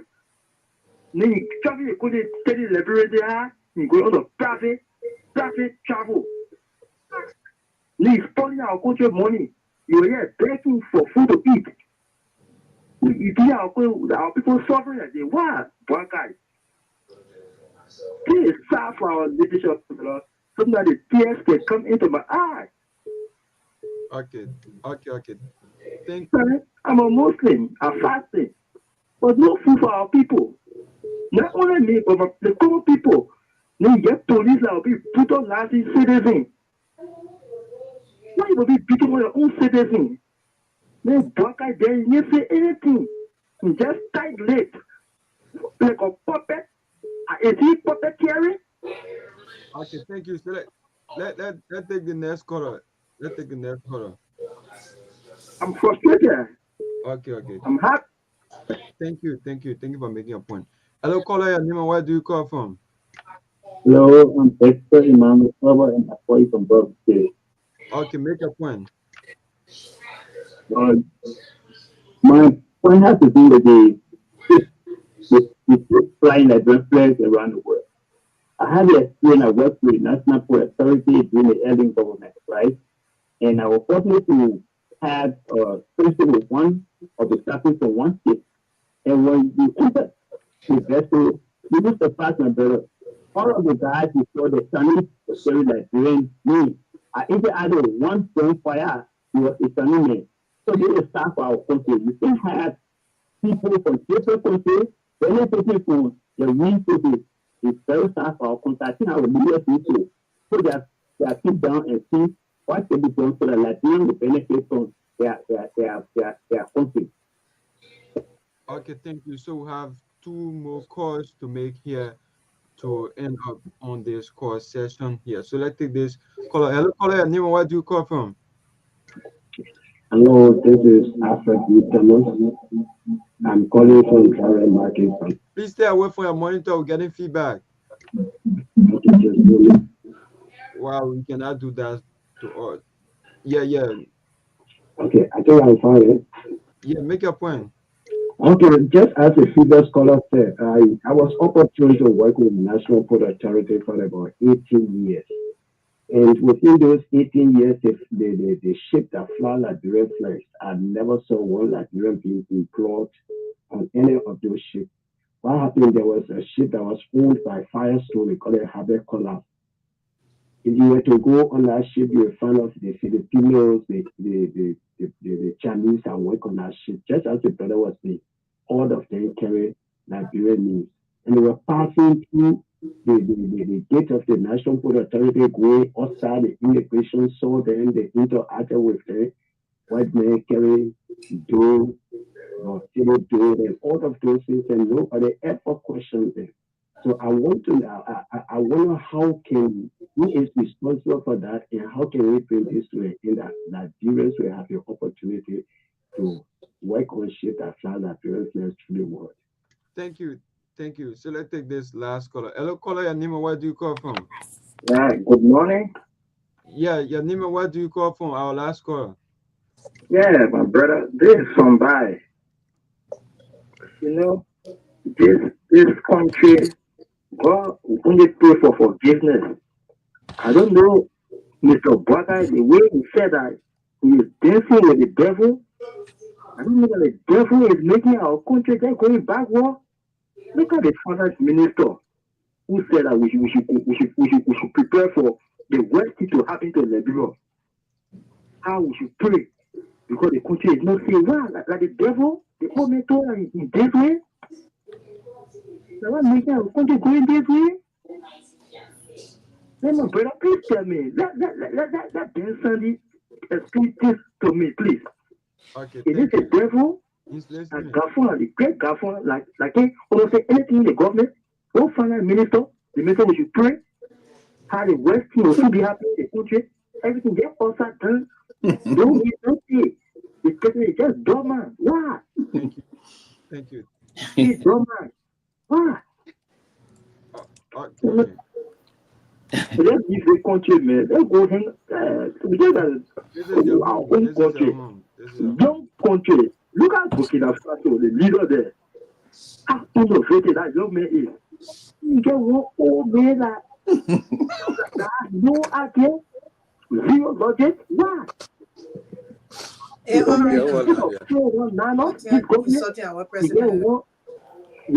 Narrow money because I'm a bit done sando. You vomit out rubbish. Only insulting people. People teach you to power. Why? You better just grow. We continue to pray for our nation. For us, we are patriots. We are love. But you join the final music about the We see it grow for the people. So we speak peace to power until our country can be on the rightful trajectory. Okay, thank Amen. you. Thank you. Thank you. Ben, you will lead that fast and prayer. Well, I got a little announcement by Mr. Cummings just told me that. But let me make it clear before I make that announcement. He coming again? No, it has nothing to do with anything. But something, I think something happening. I think something happening. I think with on another platform. I think that's why he had to do it. But I think he delay. His delaying is coming, and on Sunday he will talk to us. Ben will talk to him, and then we'll reschedule. I think they have to address certain things. I think I don't know what. Yeah, somebody said something on another platform. I want to say I got the news. Somebody gave me the tip. Mr. Cummings, listen, here come here, and it's very unfortunate. And you're talking in quotes. You're talking yeah, in quotes. his delay is coming on top. Okay. But so I'll leave it as that. But it has nothing to do with anything on the show. Nothing. Let me make it clear. Yeah, it has nothing to do with it. On Sunday, he will get back to us and we'll reschedule. So okay, he can come 2029 January. Okay. You better leave that thing for the book where also we having there's a young Liberian from in Rwanda. He understands Nima politics. He'll be a guest panelist, I think, on Monday. And he will break down the Nima election. And when I break down the Nima election, I know if you get candidate in the race, you will rethink because he understands the politics of Nima. He got history of predicting before and it came through. Oh yeah, so, everything he said came true. Everything he has said. Okay. But besides, who is he affiliating with? Who party? Your student in Rwanda as well, but he's doing well. We'll look forward to see. But you know, we're closing now because of the time now. We're closing. But let me say this though. Except the chairman. As the chairman want to do his nice thing, but if they left for the chairman, but he will not. Yeah, but what's that? I said you want to do a nice one, but if not, we'll close. No, if we want to do, we'll take a break and then decide. Okay, yeah, okay. Well, let me say this though: the problem because I don't like for us to use the same link through because people can't be able to watch the show for the 5-10 hours. Yeah. But Ben, let me say this though: the power you and Costa talked last night about we are chances that to go viral. We have got that clip. I seen it in over 10 different chat rooms. That were going viral now. And the breakdown. Just send me another clip. I think Punch FM did a clip of me talking about Cummings having a complicated political history. Political legacy, right? It's all in the bag. I listen to everything. But listen, and I thought. You know, I thought you were saying you watched it, Grace? Yeah, it was very true for yesterday. I thought you were saying honestly, that conversation that was a beautiful segment. I like that. If anybody want to take it, you should take it personal. That's a beautiful segment. Eye-opening for anybody who could think about 2029 because it was greatly stated the fact was stated there. But let me say this though. Also, our brother Abu. You know, Abu has been fasting, and they on the last lap. The last lap.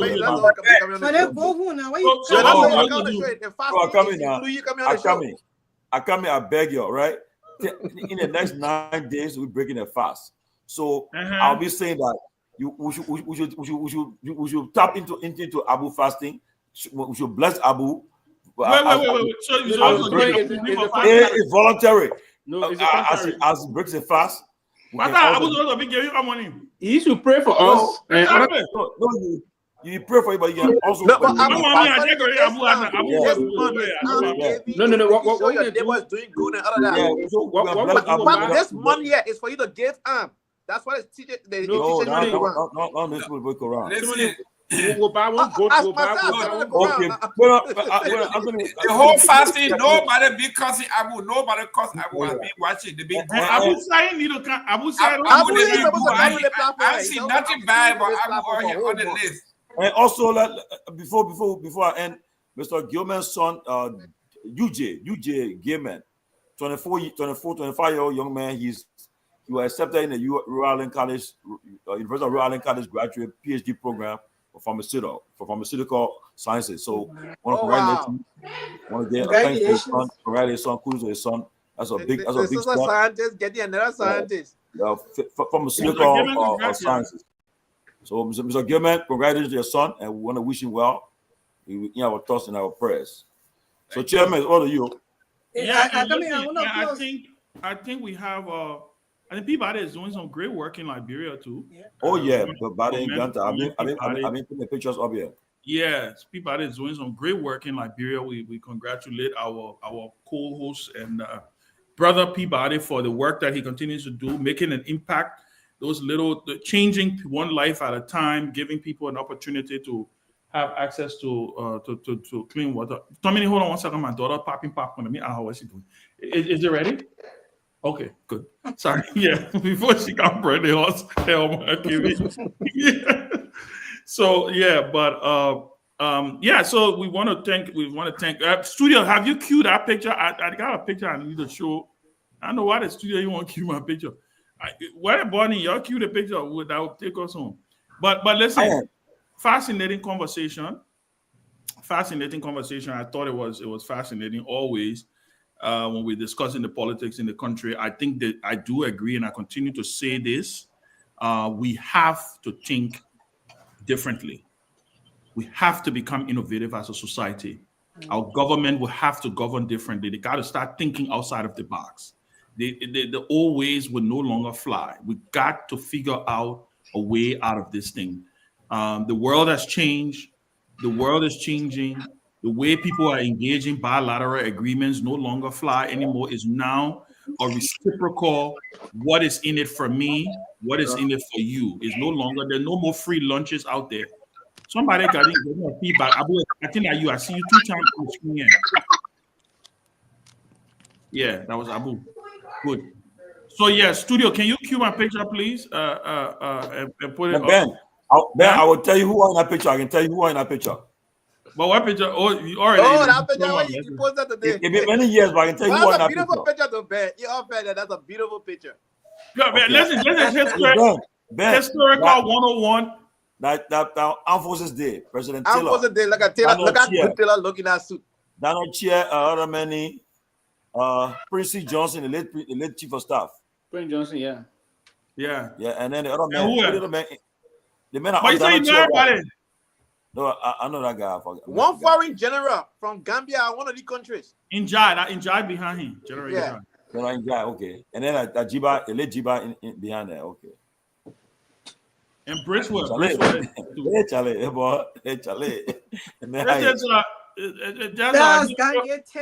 History 101. Former President Charles. But what you think about picture for today? Oh, but man, I got a treasure trove of these things. Trust me. I got it. I will be showing the presidential papers next. This is historical. But Ben, why are you showing this when are you saying because you saw Abu here? No, I beg you. I beg you. Don't bring your politics. I beg you. I just think it's a very nice. It's a history. The former president of Liberia. These are controversial as he comes.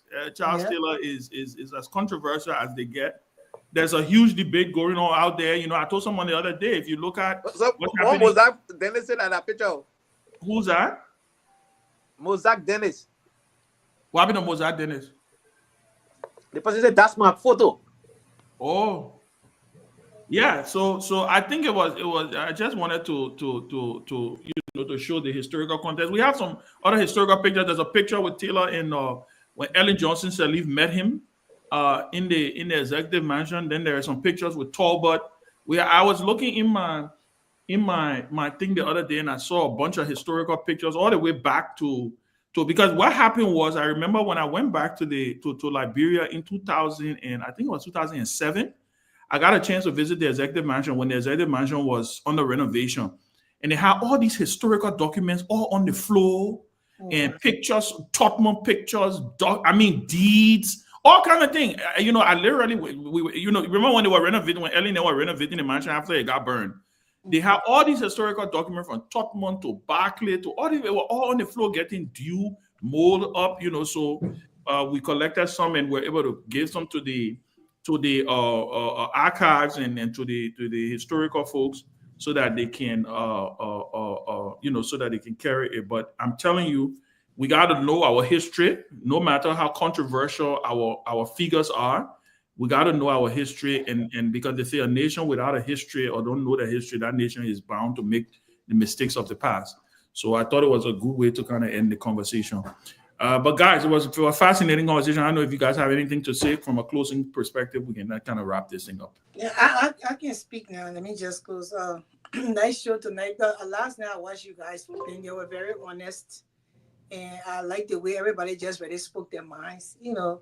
And I want to tell Liberian people, sometimes we have to be tolerant. You know, everybody will not be saying the thing that you like, but try to find the truth in it, because most of the things we speak here is the truth. So try to find the truth in it. This is the 25th. This is the 21st century. We're in 2025. I know sometimes it's uneasy for most of you people because women were seen not to speak. You know, women are seen but not heard. Unfortunately for most of the people now, I am one of the women that are seen and I'm heard at the same time. So one of my colleagues on, you know, in CMC, she just accepted me right away. She said, you know what, Grace, she would be spontaneous, but then she's quiet. My personality is very calm and quiet, but when I'm passionate about what I want, I go for it. That's the kind of person I am. I mean no harm to nobody.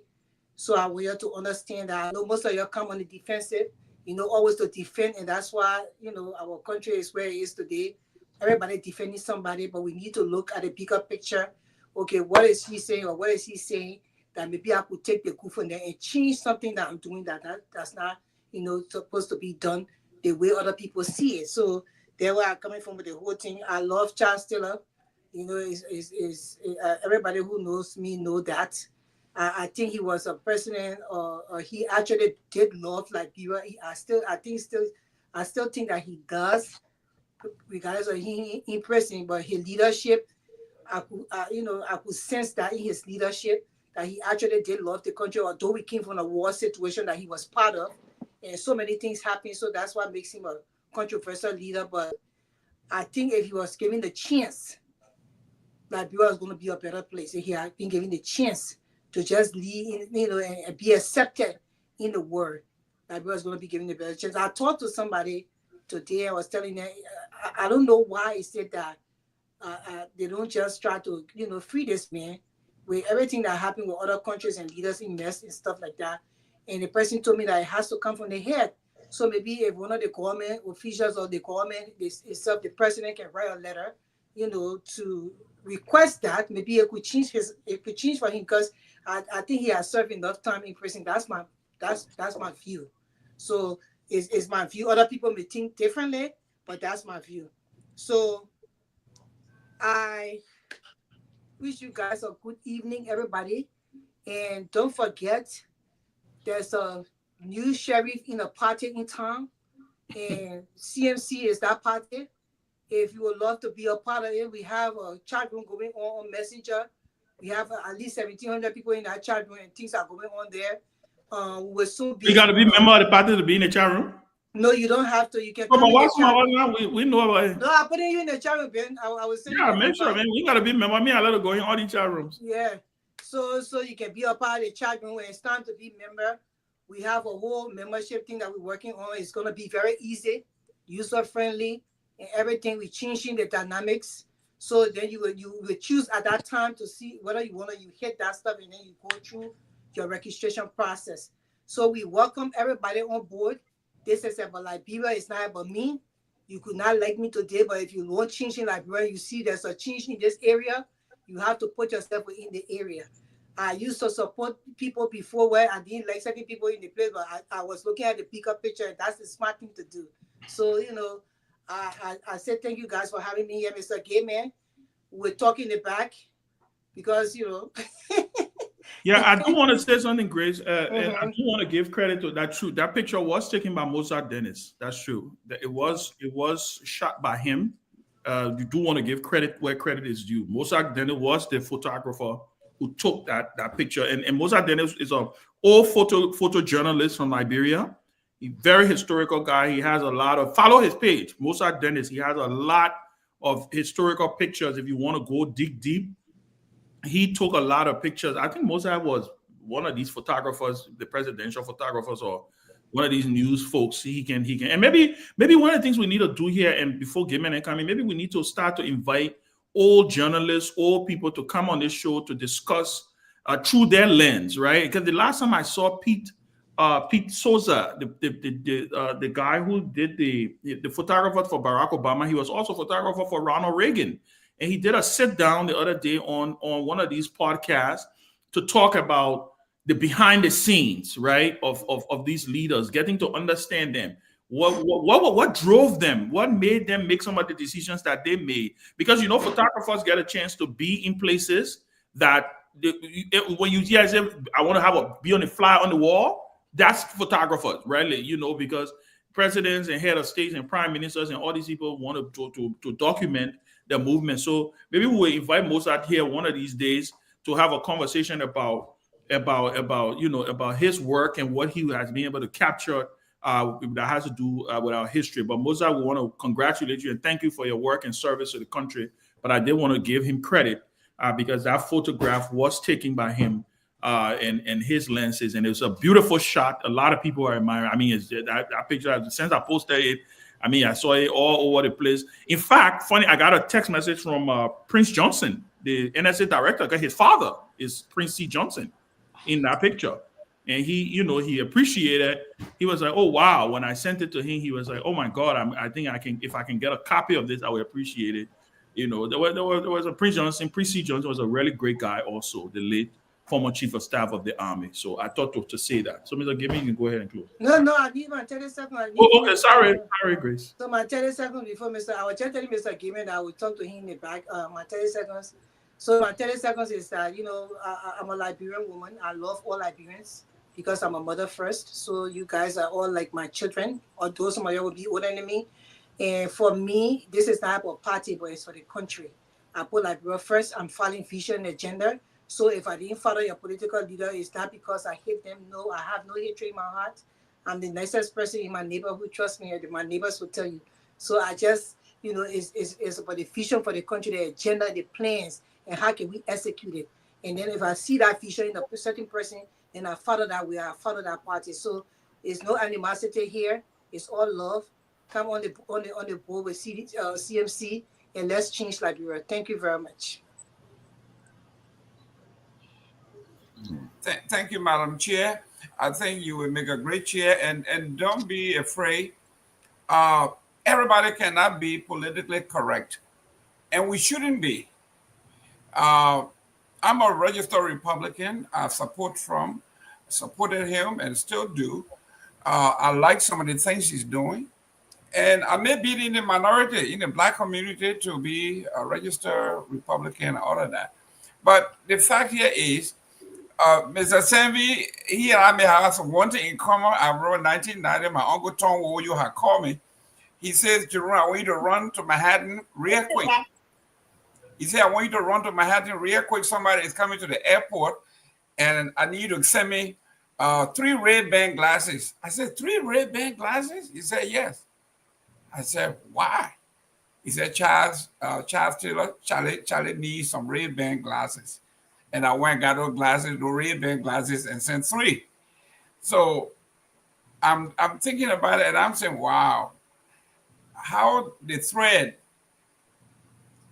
that goes through cloths goes across so many wavelengths. Whoever thought that I'm going to buy Ray-Ban glasses will wind up in Liberia on the face of Charles Taylor. But anyway, great show, gentlemen. We have to get away from some of the sentimental topics that the people want to talk about. And we're going to talk about substances like today. You know, in a very early age of this administration, Liberia has been mentioned twice And the way he mentioned the name of Liberia as though it's so condescending. And if it doesn't hit us as Liberians, to actually start putting our house in order. Like before you say, if I don't have my ham and cheese, I will eat my farina and still feel good about myself. It's time for the president to reset our economy, take advantage of this opportunity, cut everything by 50%, and put that back into the economy for a start. And I think within the next 5 years, if that happens, we will be on our way to a better economy. Thank you very much. See you Monday. Yeah, we're going by the road now. Go ahead. So, sometimes when you make a closing, it's good to stay to hear other people. Don't make a closing and leave the show, but it's okay. Look, great show, guys. The say you force it. When I saw that picture today, for me, my childhood was taken away from me by the war. I was born in Yekepa, a very well-developed place where we had 24/7 electricity, running water, and well-connected roads and everything. Yekepa was like a small America back then. We had everything: supermarket, basketball gym, everything you think about in a developed country, we have it there. We had it there. And so seeing that picture, earlier, I was like, wow, this is the man who made me, went into exile. I don't even know my own country, and speaking right French, and have an Ivorian accent when I speak the French, kind of thing like that. But like Ben said, controversial individual. He was given a chance. He was voted almost 65% of the votes went to him, won overwhelmingly. Many Liberians like the iron fixed leader. Anthony, I'm sorry, Robbie. Anthony, please, they're trying to cut it short because the guys are leaving for the studio now. All right, I'm cutting it short. For me, I like that. You're going to speaking and writing French now. The next you say you get a French president certificate. Je parle bien en français, mon cher. What? Anthony, why were you yesterday? You dealing with Kumi? You say what, Anthony? Je dis très bien en français. J'ai écrit en français et je parle en français aussi. Go ahead, man. Man. I said that Kurokwa French speaking with it. You call Kurokwa French? Go ahead. Let Pewee man. I'm wearing a speak Kurokwa French. Remind me again. Which country in West Africa speak better French than Ivory Coast? Guinea. We're out of time. So let's Go ahead. But Ivory Coast national TV on right now for news and listen to the announcement. Y'all always want to argue on things that I don't know about. Let's call it a day because Anthony, everybody. Don't do that. And I went as a kid. I just put in a lesbian. Go ahead. Yeah, but y'all always do that to me. Let me have a moment.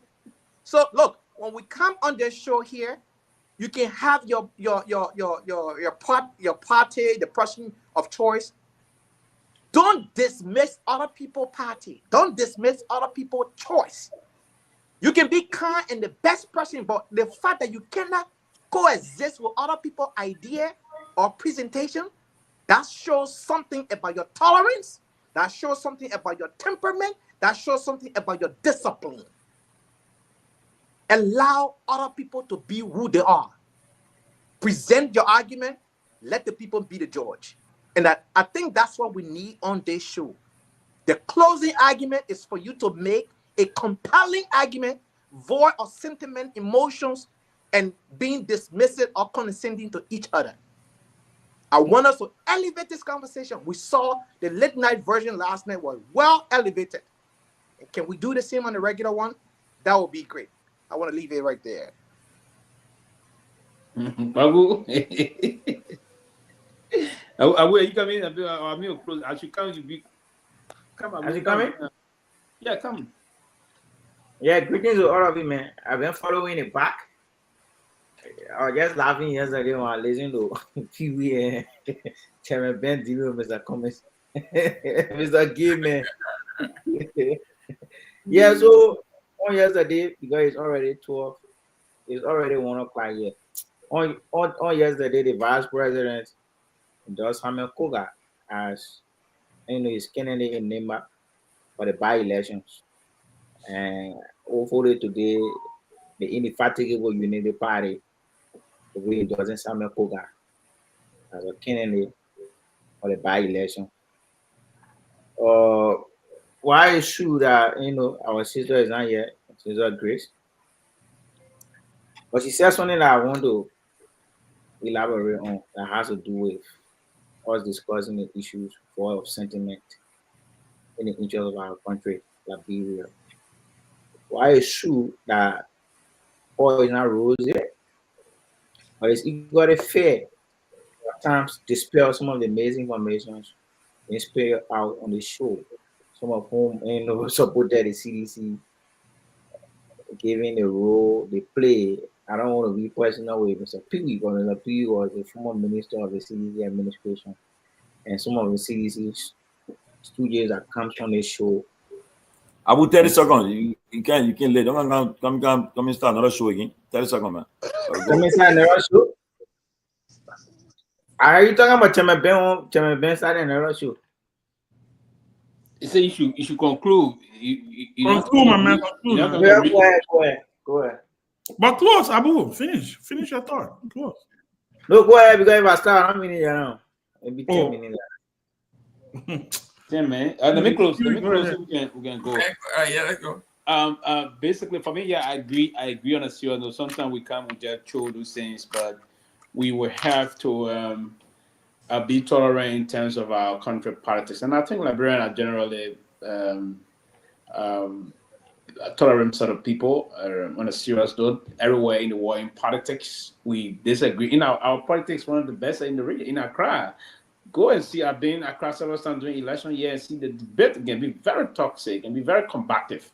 I've been across, see the NDC and the NPP and the rest of that. It's in Nigeria. I've been in, I observed those things unfold there, right? So I think we tolerate it's expected during political issue, there will be, the heat will be around and all those things. So I think we should always time to time be and again, as part of the new institution process moving, we encourage this agreement, and we invite many other folks to come and be part of the system as we move to the new era of the CMC. But I thought, because we spent some time today, I listened to most of the callers, and they asked some questions, and no one's there to provide some. So there are two major questions that came from them as the program process. One of them said that they asked the question if those flags that are flying and the ships that are flying the Liberian flag, we have to employ Liberian. Yes, and that's what we have the Maritime Training Institute for. The reason why almost around $2 million is spent on the Maritime Training Institute is to train seafarers. And those seafarers are meant to go through the rigorous training, because you have to go through all of the rigorous training process in terms of the Coast Guard related issue, have diving issue, have to rank on ships when the ships are moving through, sailing through the water and the rest of that. So they have to be trained appropriately. And then after that process, they are not qualified. They got a qualification range. They're qualified to get higher. They have to be, I think, a ship, I don't know the number, but more than 5 or so Liberians should be on a vessel that's carrying our flag. And they started that process. It's been heating up during the Myean administration. I mean, before then, we can recall Myean Kazadi as head of the Liberian Maritime Authority. I think 5 or 6 young Liberian men got killed during the training and exercise that brought a lot of things up. So yes, Liberians are meant to. Before it was low, and we're trying to incrementally increase in terms of the way we're going through that. The training institute will train them, and they have them deployed across the world. So they should be, and I think some of them now being into the system. Now, before we're looking at the number of them, I think the debate came out aspect. The number, I think the number is slowly going up, and the rest of that. Now, someone's talk about the issue quickly about the Firestone ship. If the Firestone ship is carrying orders, we need to verify that first and foremost, because when we talk about ships that are flying our flag, they have to be ships that are registered under the Liberian registry. Now, we have to clearly delineate the process about those registered under our registry and those on a different flag ship and the rest of that. So if they are under our registry, then there's a line that Liberian citizens will have to be part of that issue also.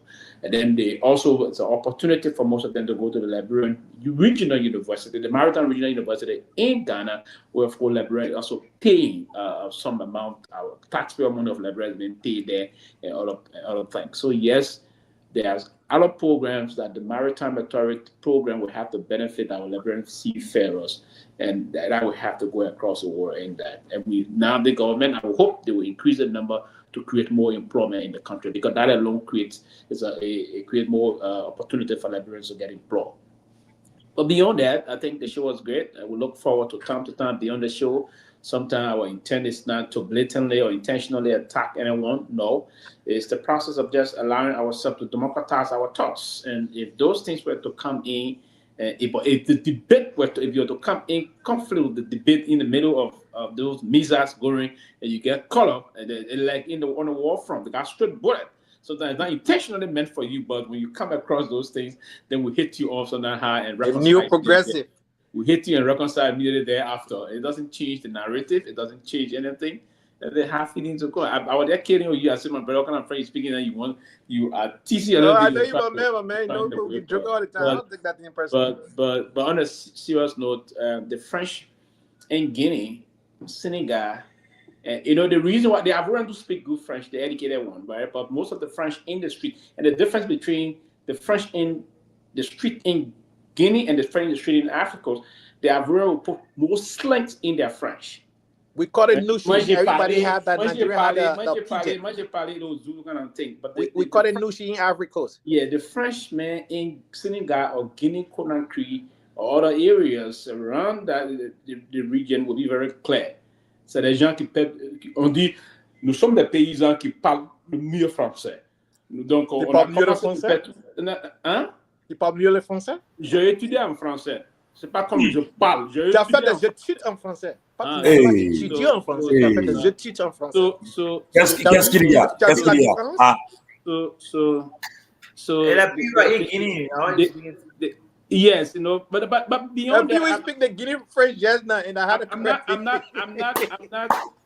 not focused onto the issue of the slang, but the slang aspect is there actually. But again, it's likely to always be in Africa, because Cote d'Ivoire is kind of a country that is entertaining, right? That's why you have all of those. Like Garguah, I mean, so everybody. It's the combination of the forces of people that want to do things. I agree, but sometimes we just do things and move on along. So good night, guys. We look forward to having another show again and debating the issue. But Commies will have to come and speak to us. Thank you, Pewee. Fascinating conversation. So many closing? Yeah, Ben. My thing is this, Ben. Until we can have a transformative leader, the problem we talk about, they will always be the problem. And right now, if Liberians are serious to change the trajectory of the country and the present course, they got to start some movement now that will be void of all the other players that have been messing it up. Start a movement that will you start from the interior, start from the diaspora, and then you come together and take over that country. If somebody got to take the lead, because all the problems, they continue to exist. They will continue to exist. Because they come with all this stuff, they will continue to exist. We need a transformative leader, a movement that will take it. Because look, the people in the interior, they are the ones that are suffering, because they get lied to every day. Every day people lie to them, and they have no choice. So until we can start our movement where we'll go from county from any 17 electoral district, we'll all be in a situation. Right now, I don't see that country moving anywhere anytime soon. Is it transformative leader? What do you mean? The mindset. You see what? Is it transformative leader? Yeah. What, Jam be like transformative leader? I mean, yeah, be like transformative leader, man. I'm done. I'll get on my nerves. I will get on my nerves. I will get on my last nerve. I'm done. How? All right, guys. Fascinating show. We'll call it a day. Thank you, guys. Okay. Ben, you coming back on? I'm not sure. Let's see. Let's take one a 30 or 40-minute break and see. Okay. Yeah. I'm waiting up to 12 midnight. That's the reason why. And today we want to free, so I just kill it. Okay. You just let talking place there at all. Monday. Get down here. You be texting me. So when about talking so? The boy just talking. Yes, people give mouth you. No, don't mind them. Don't mind them. They want enough brave to say in public that what I can say to you. Somebody that can put our face on it. They won't give her the compliment. We're not looking for pay, but give her the compliment. You know why it is? Every time you come on the show, they be beating your political leader, and you alone gotta be responding. You get me? Is what Abu? And then my senior partisans, most of them reach out to me and the show can start late. But tell them what the boy are working now. But we can work too, but man, see on my clock and do my thing. What are the boy when they show the camera? The one that show the camera, you see, I say we're working for them. Abu, you see behind me here? They got very. That's 4 monitor right there, Abu. What? Oh, for you? I mean, you get all that beam on your TV. It's coming already. Mama, you say you want to talk to me the other day. Say you want to talk to me, Abu. Why you want to talk? I want to talk to you. You want ANC? The man want to join ANC or you want to recruit me? I beg you. Join ANC. Come on, babe. Why join ANC? Beg you. My party on opposition and I join ANC. We resuscitated y'all. We resuscitated y'all. That 2017 job, you crushed it. I saw you Anthony, something that they Anthony, the main party or opposition was strong. I join ANC. Let me join. I join you. That cares me, I mean. That money man, when coming used to be speaking, they all used to be talking. Yeah. The Abu Dhabi used to be supportive as a country. I mean, be a better sending over Myean country. I'm blaming you, Biggie. Your pop body right now. See you, man. And I could just say, everybody pop body, my packing ball. Your own body right now. You're good now, man. All right, guys. Thank you.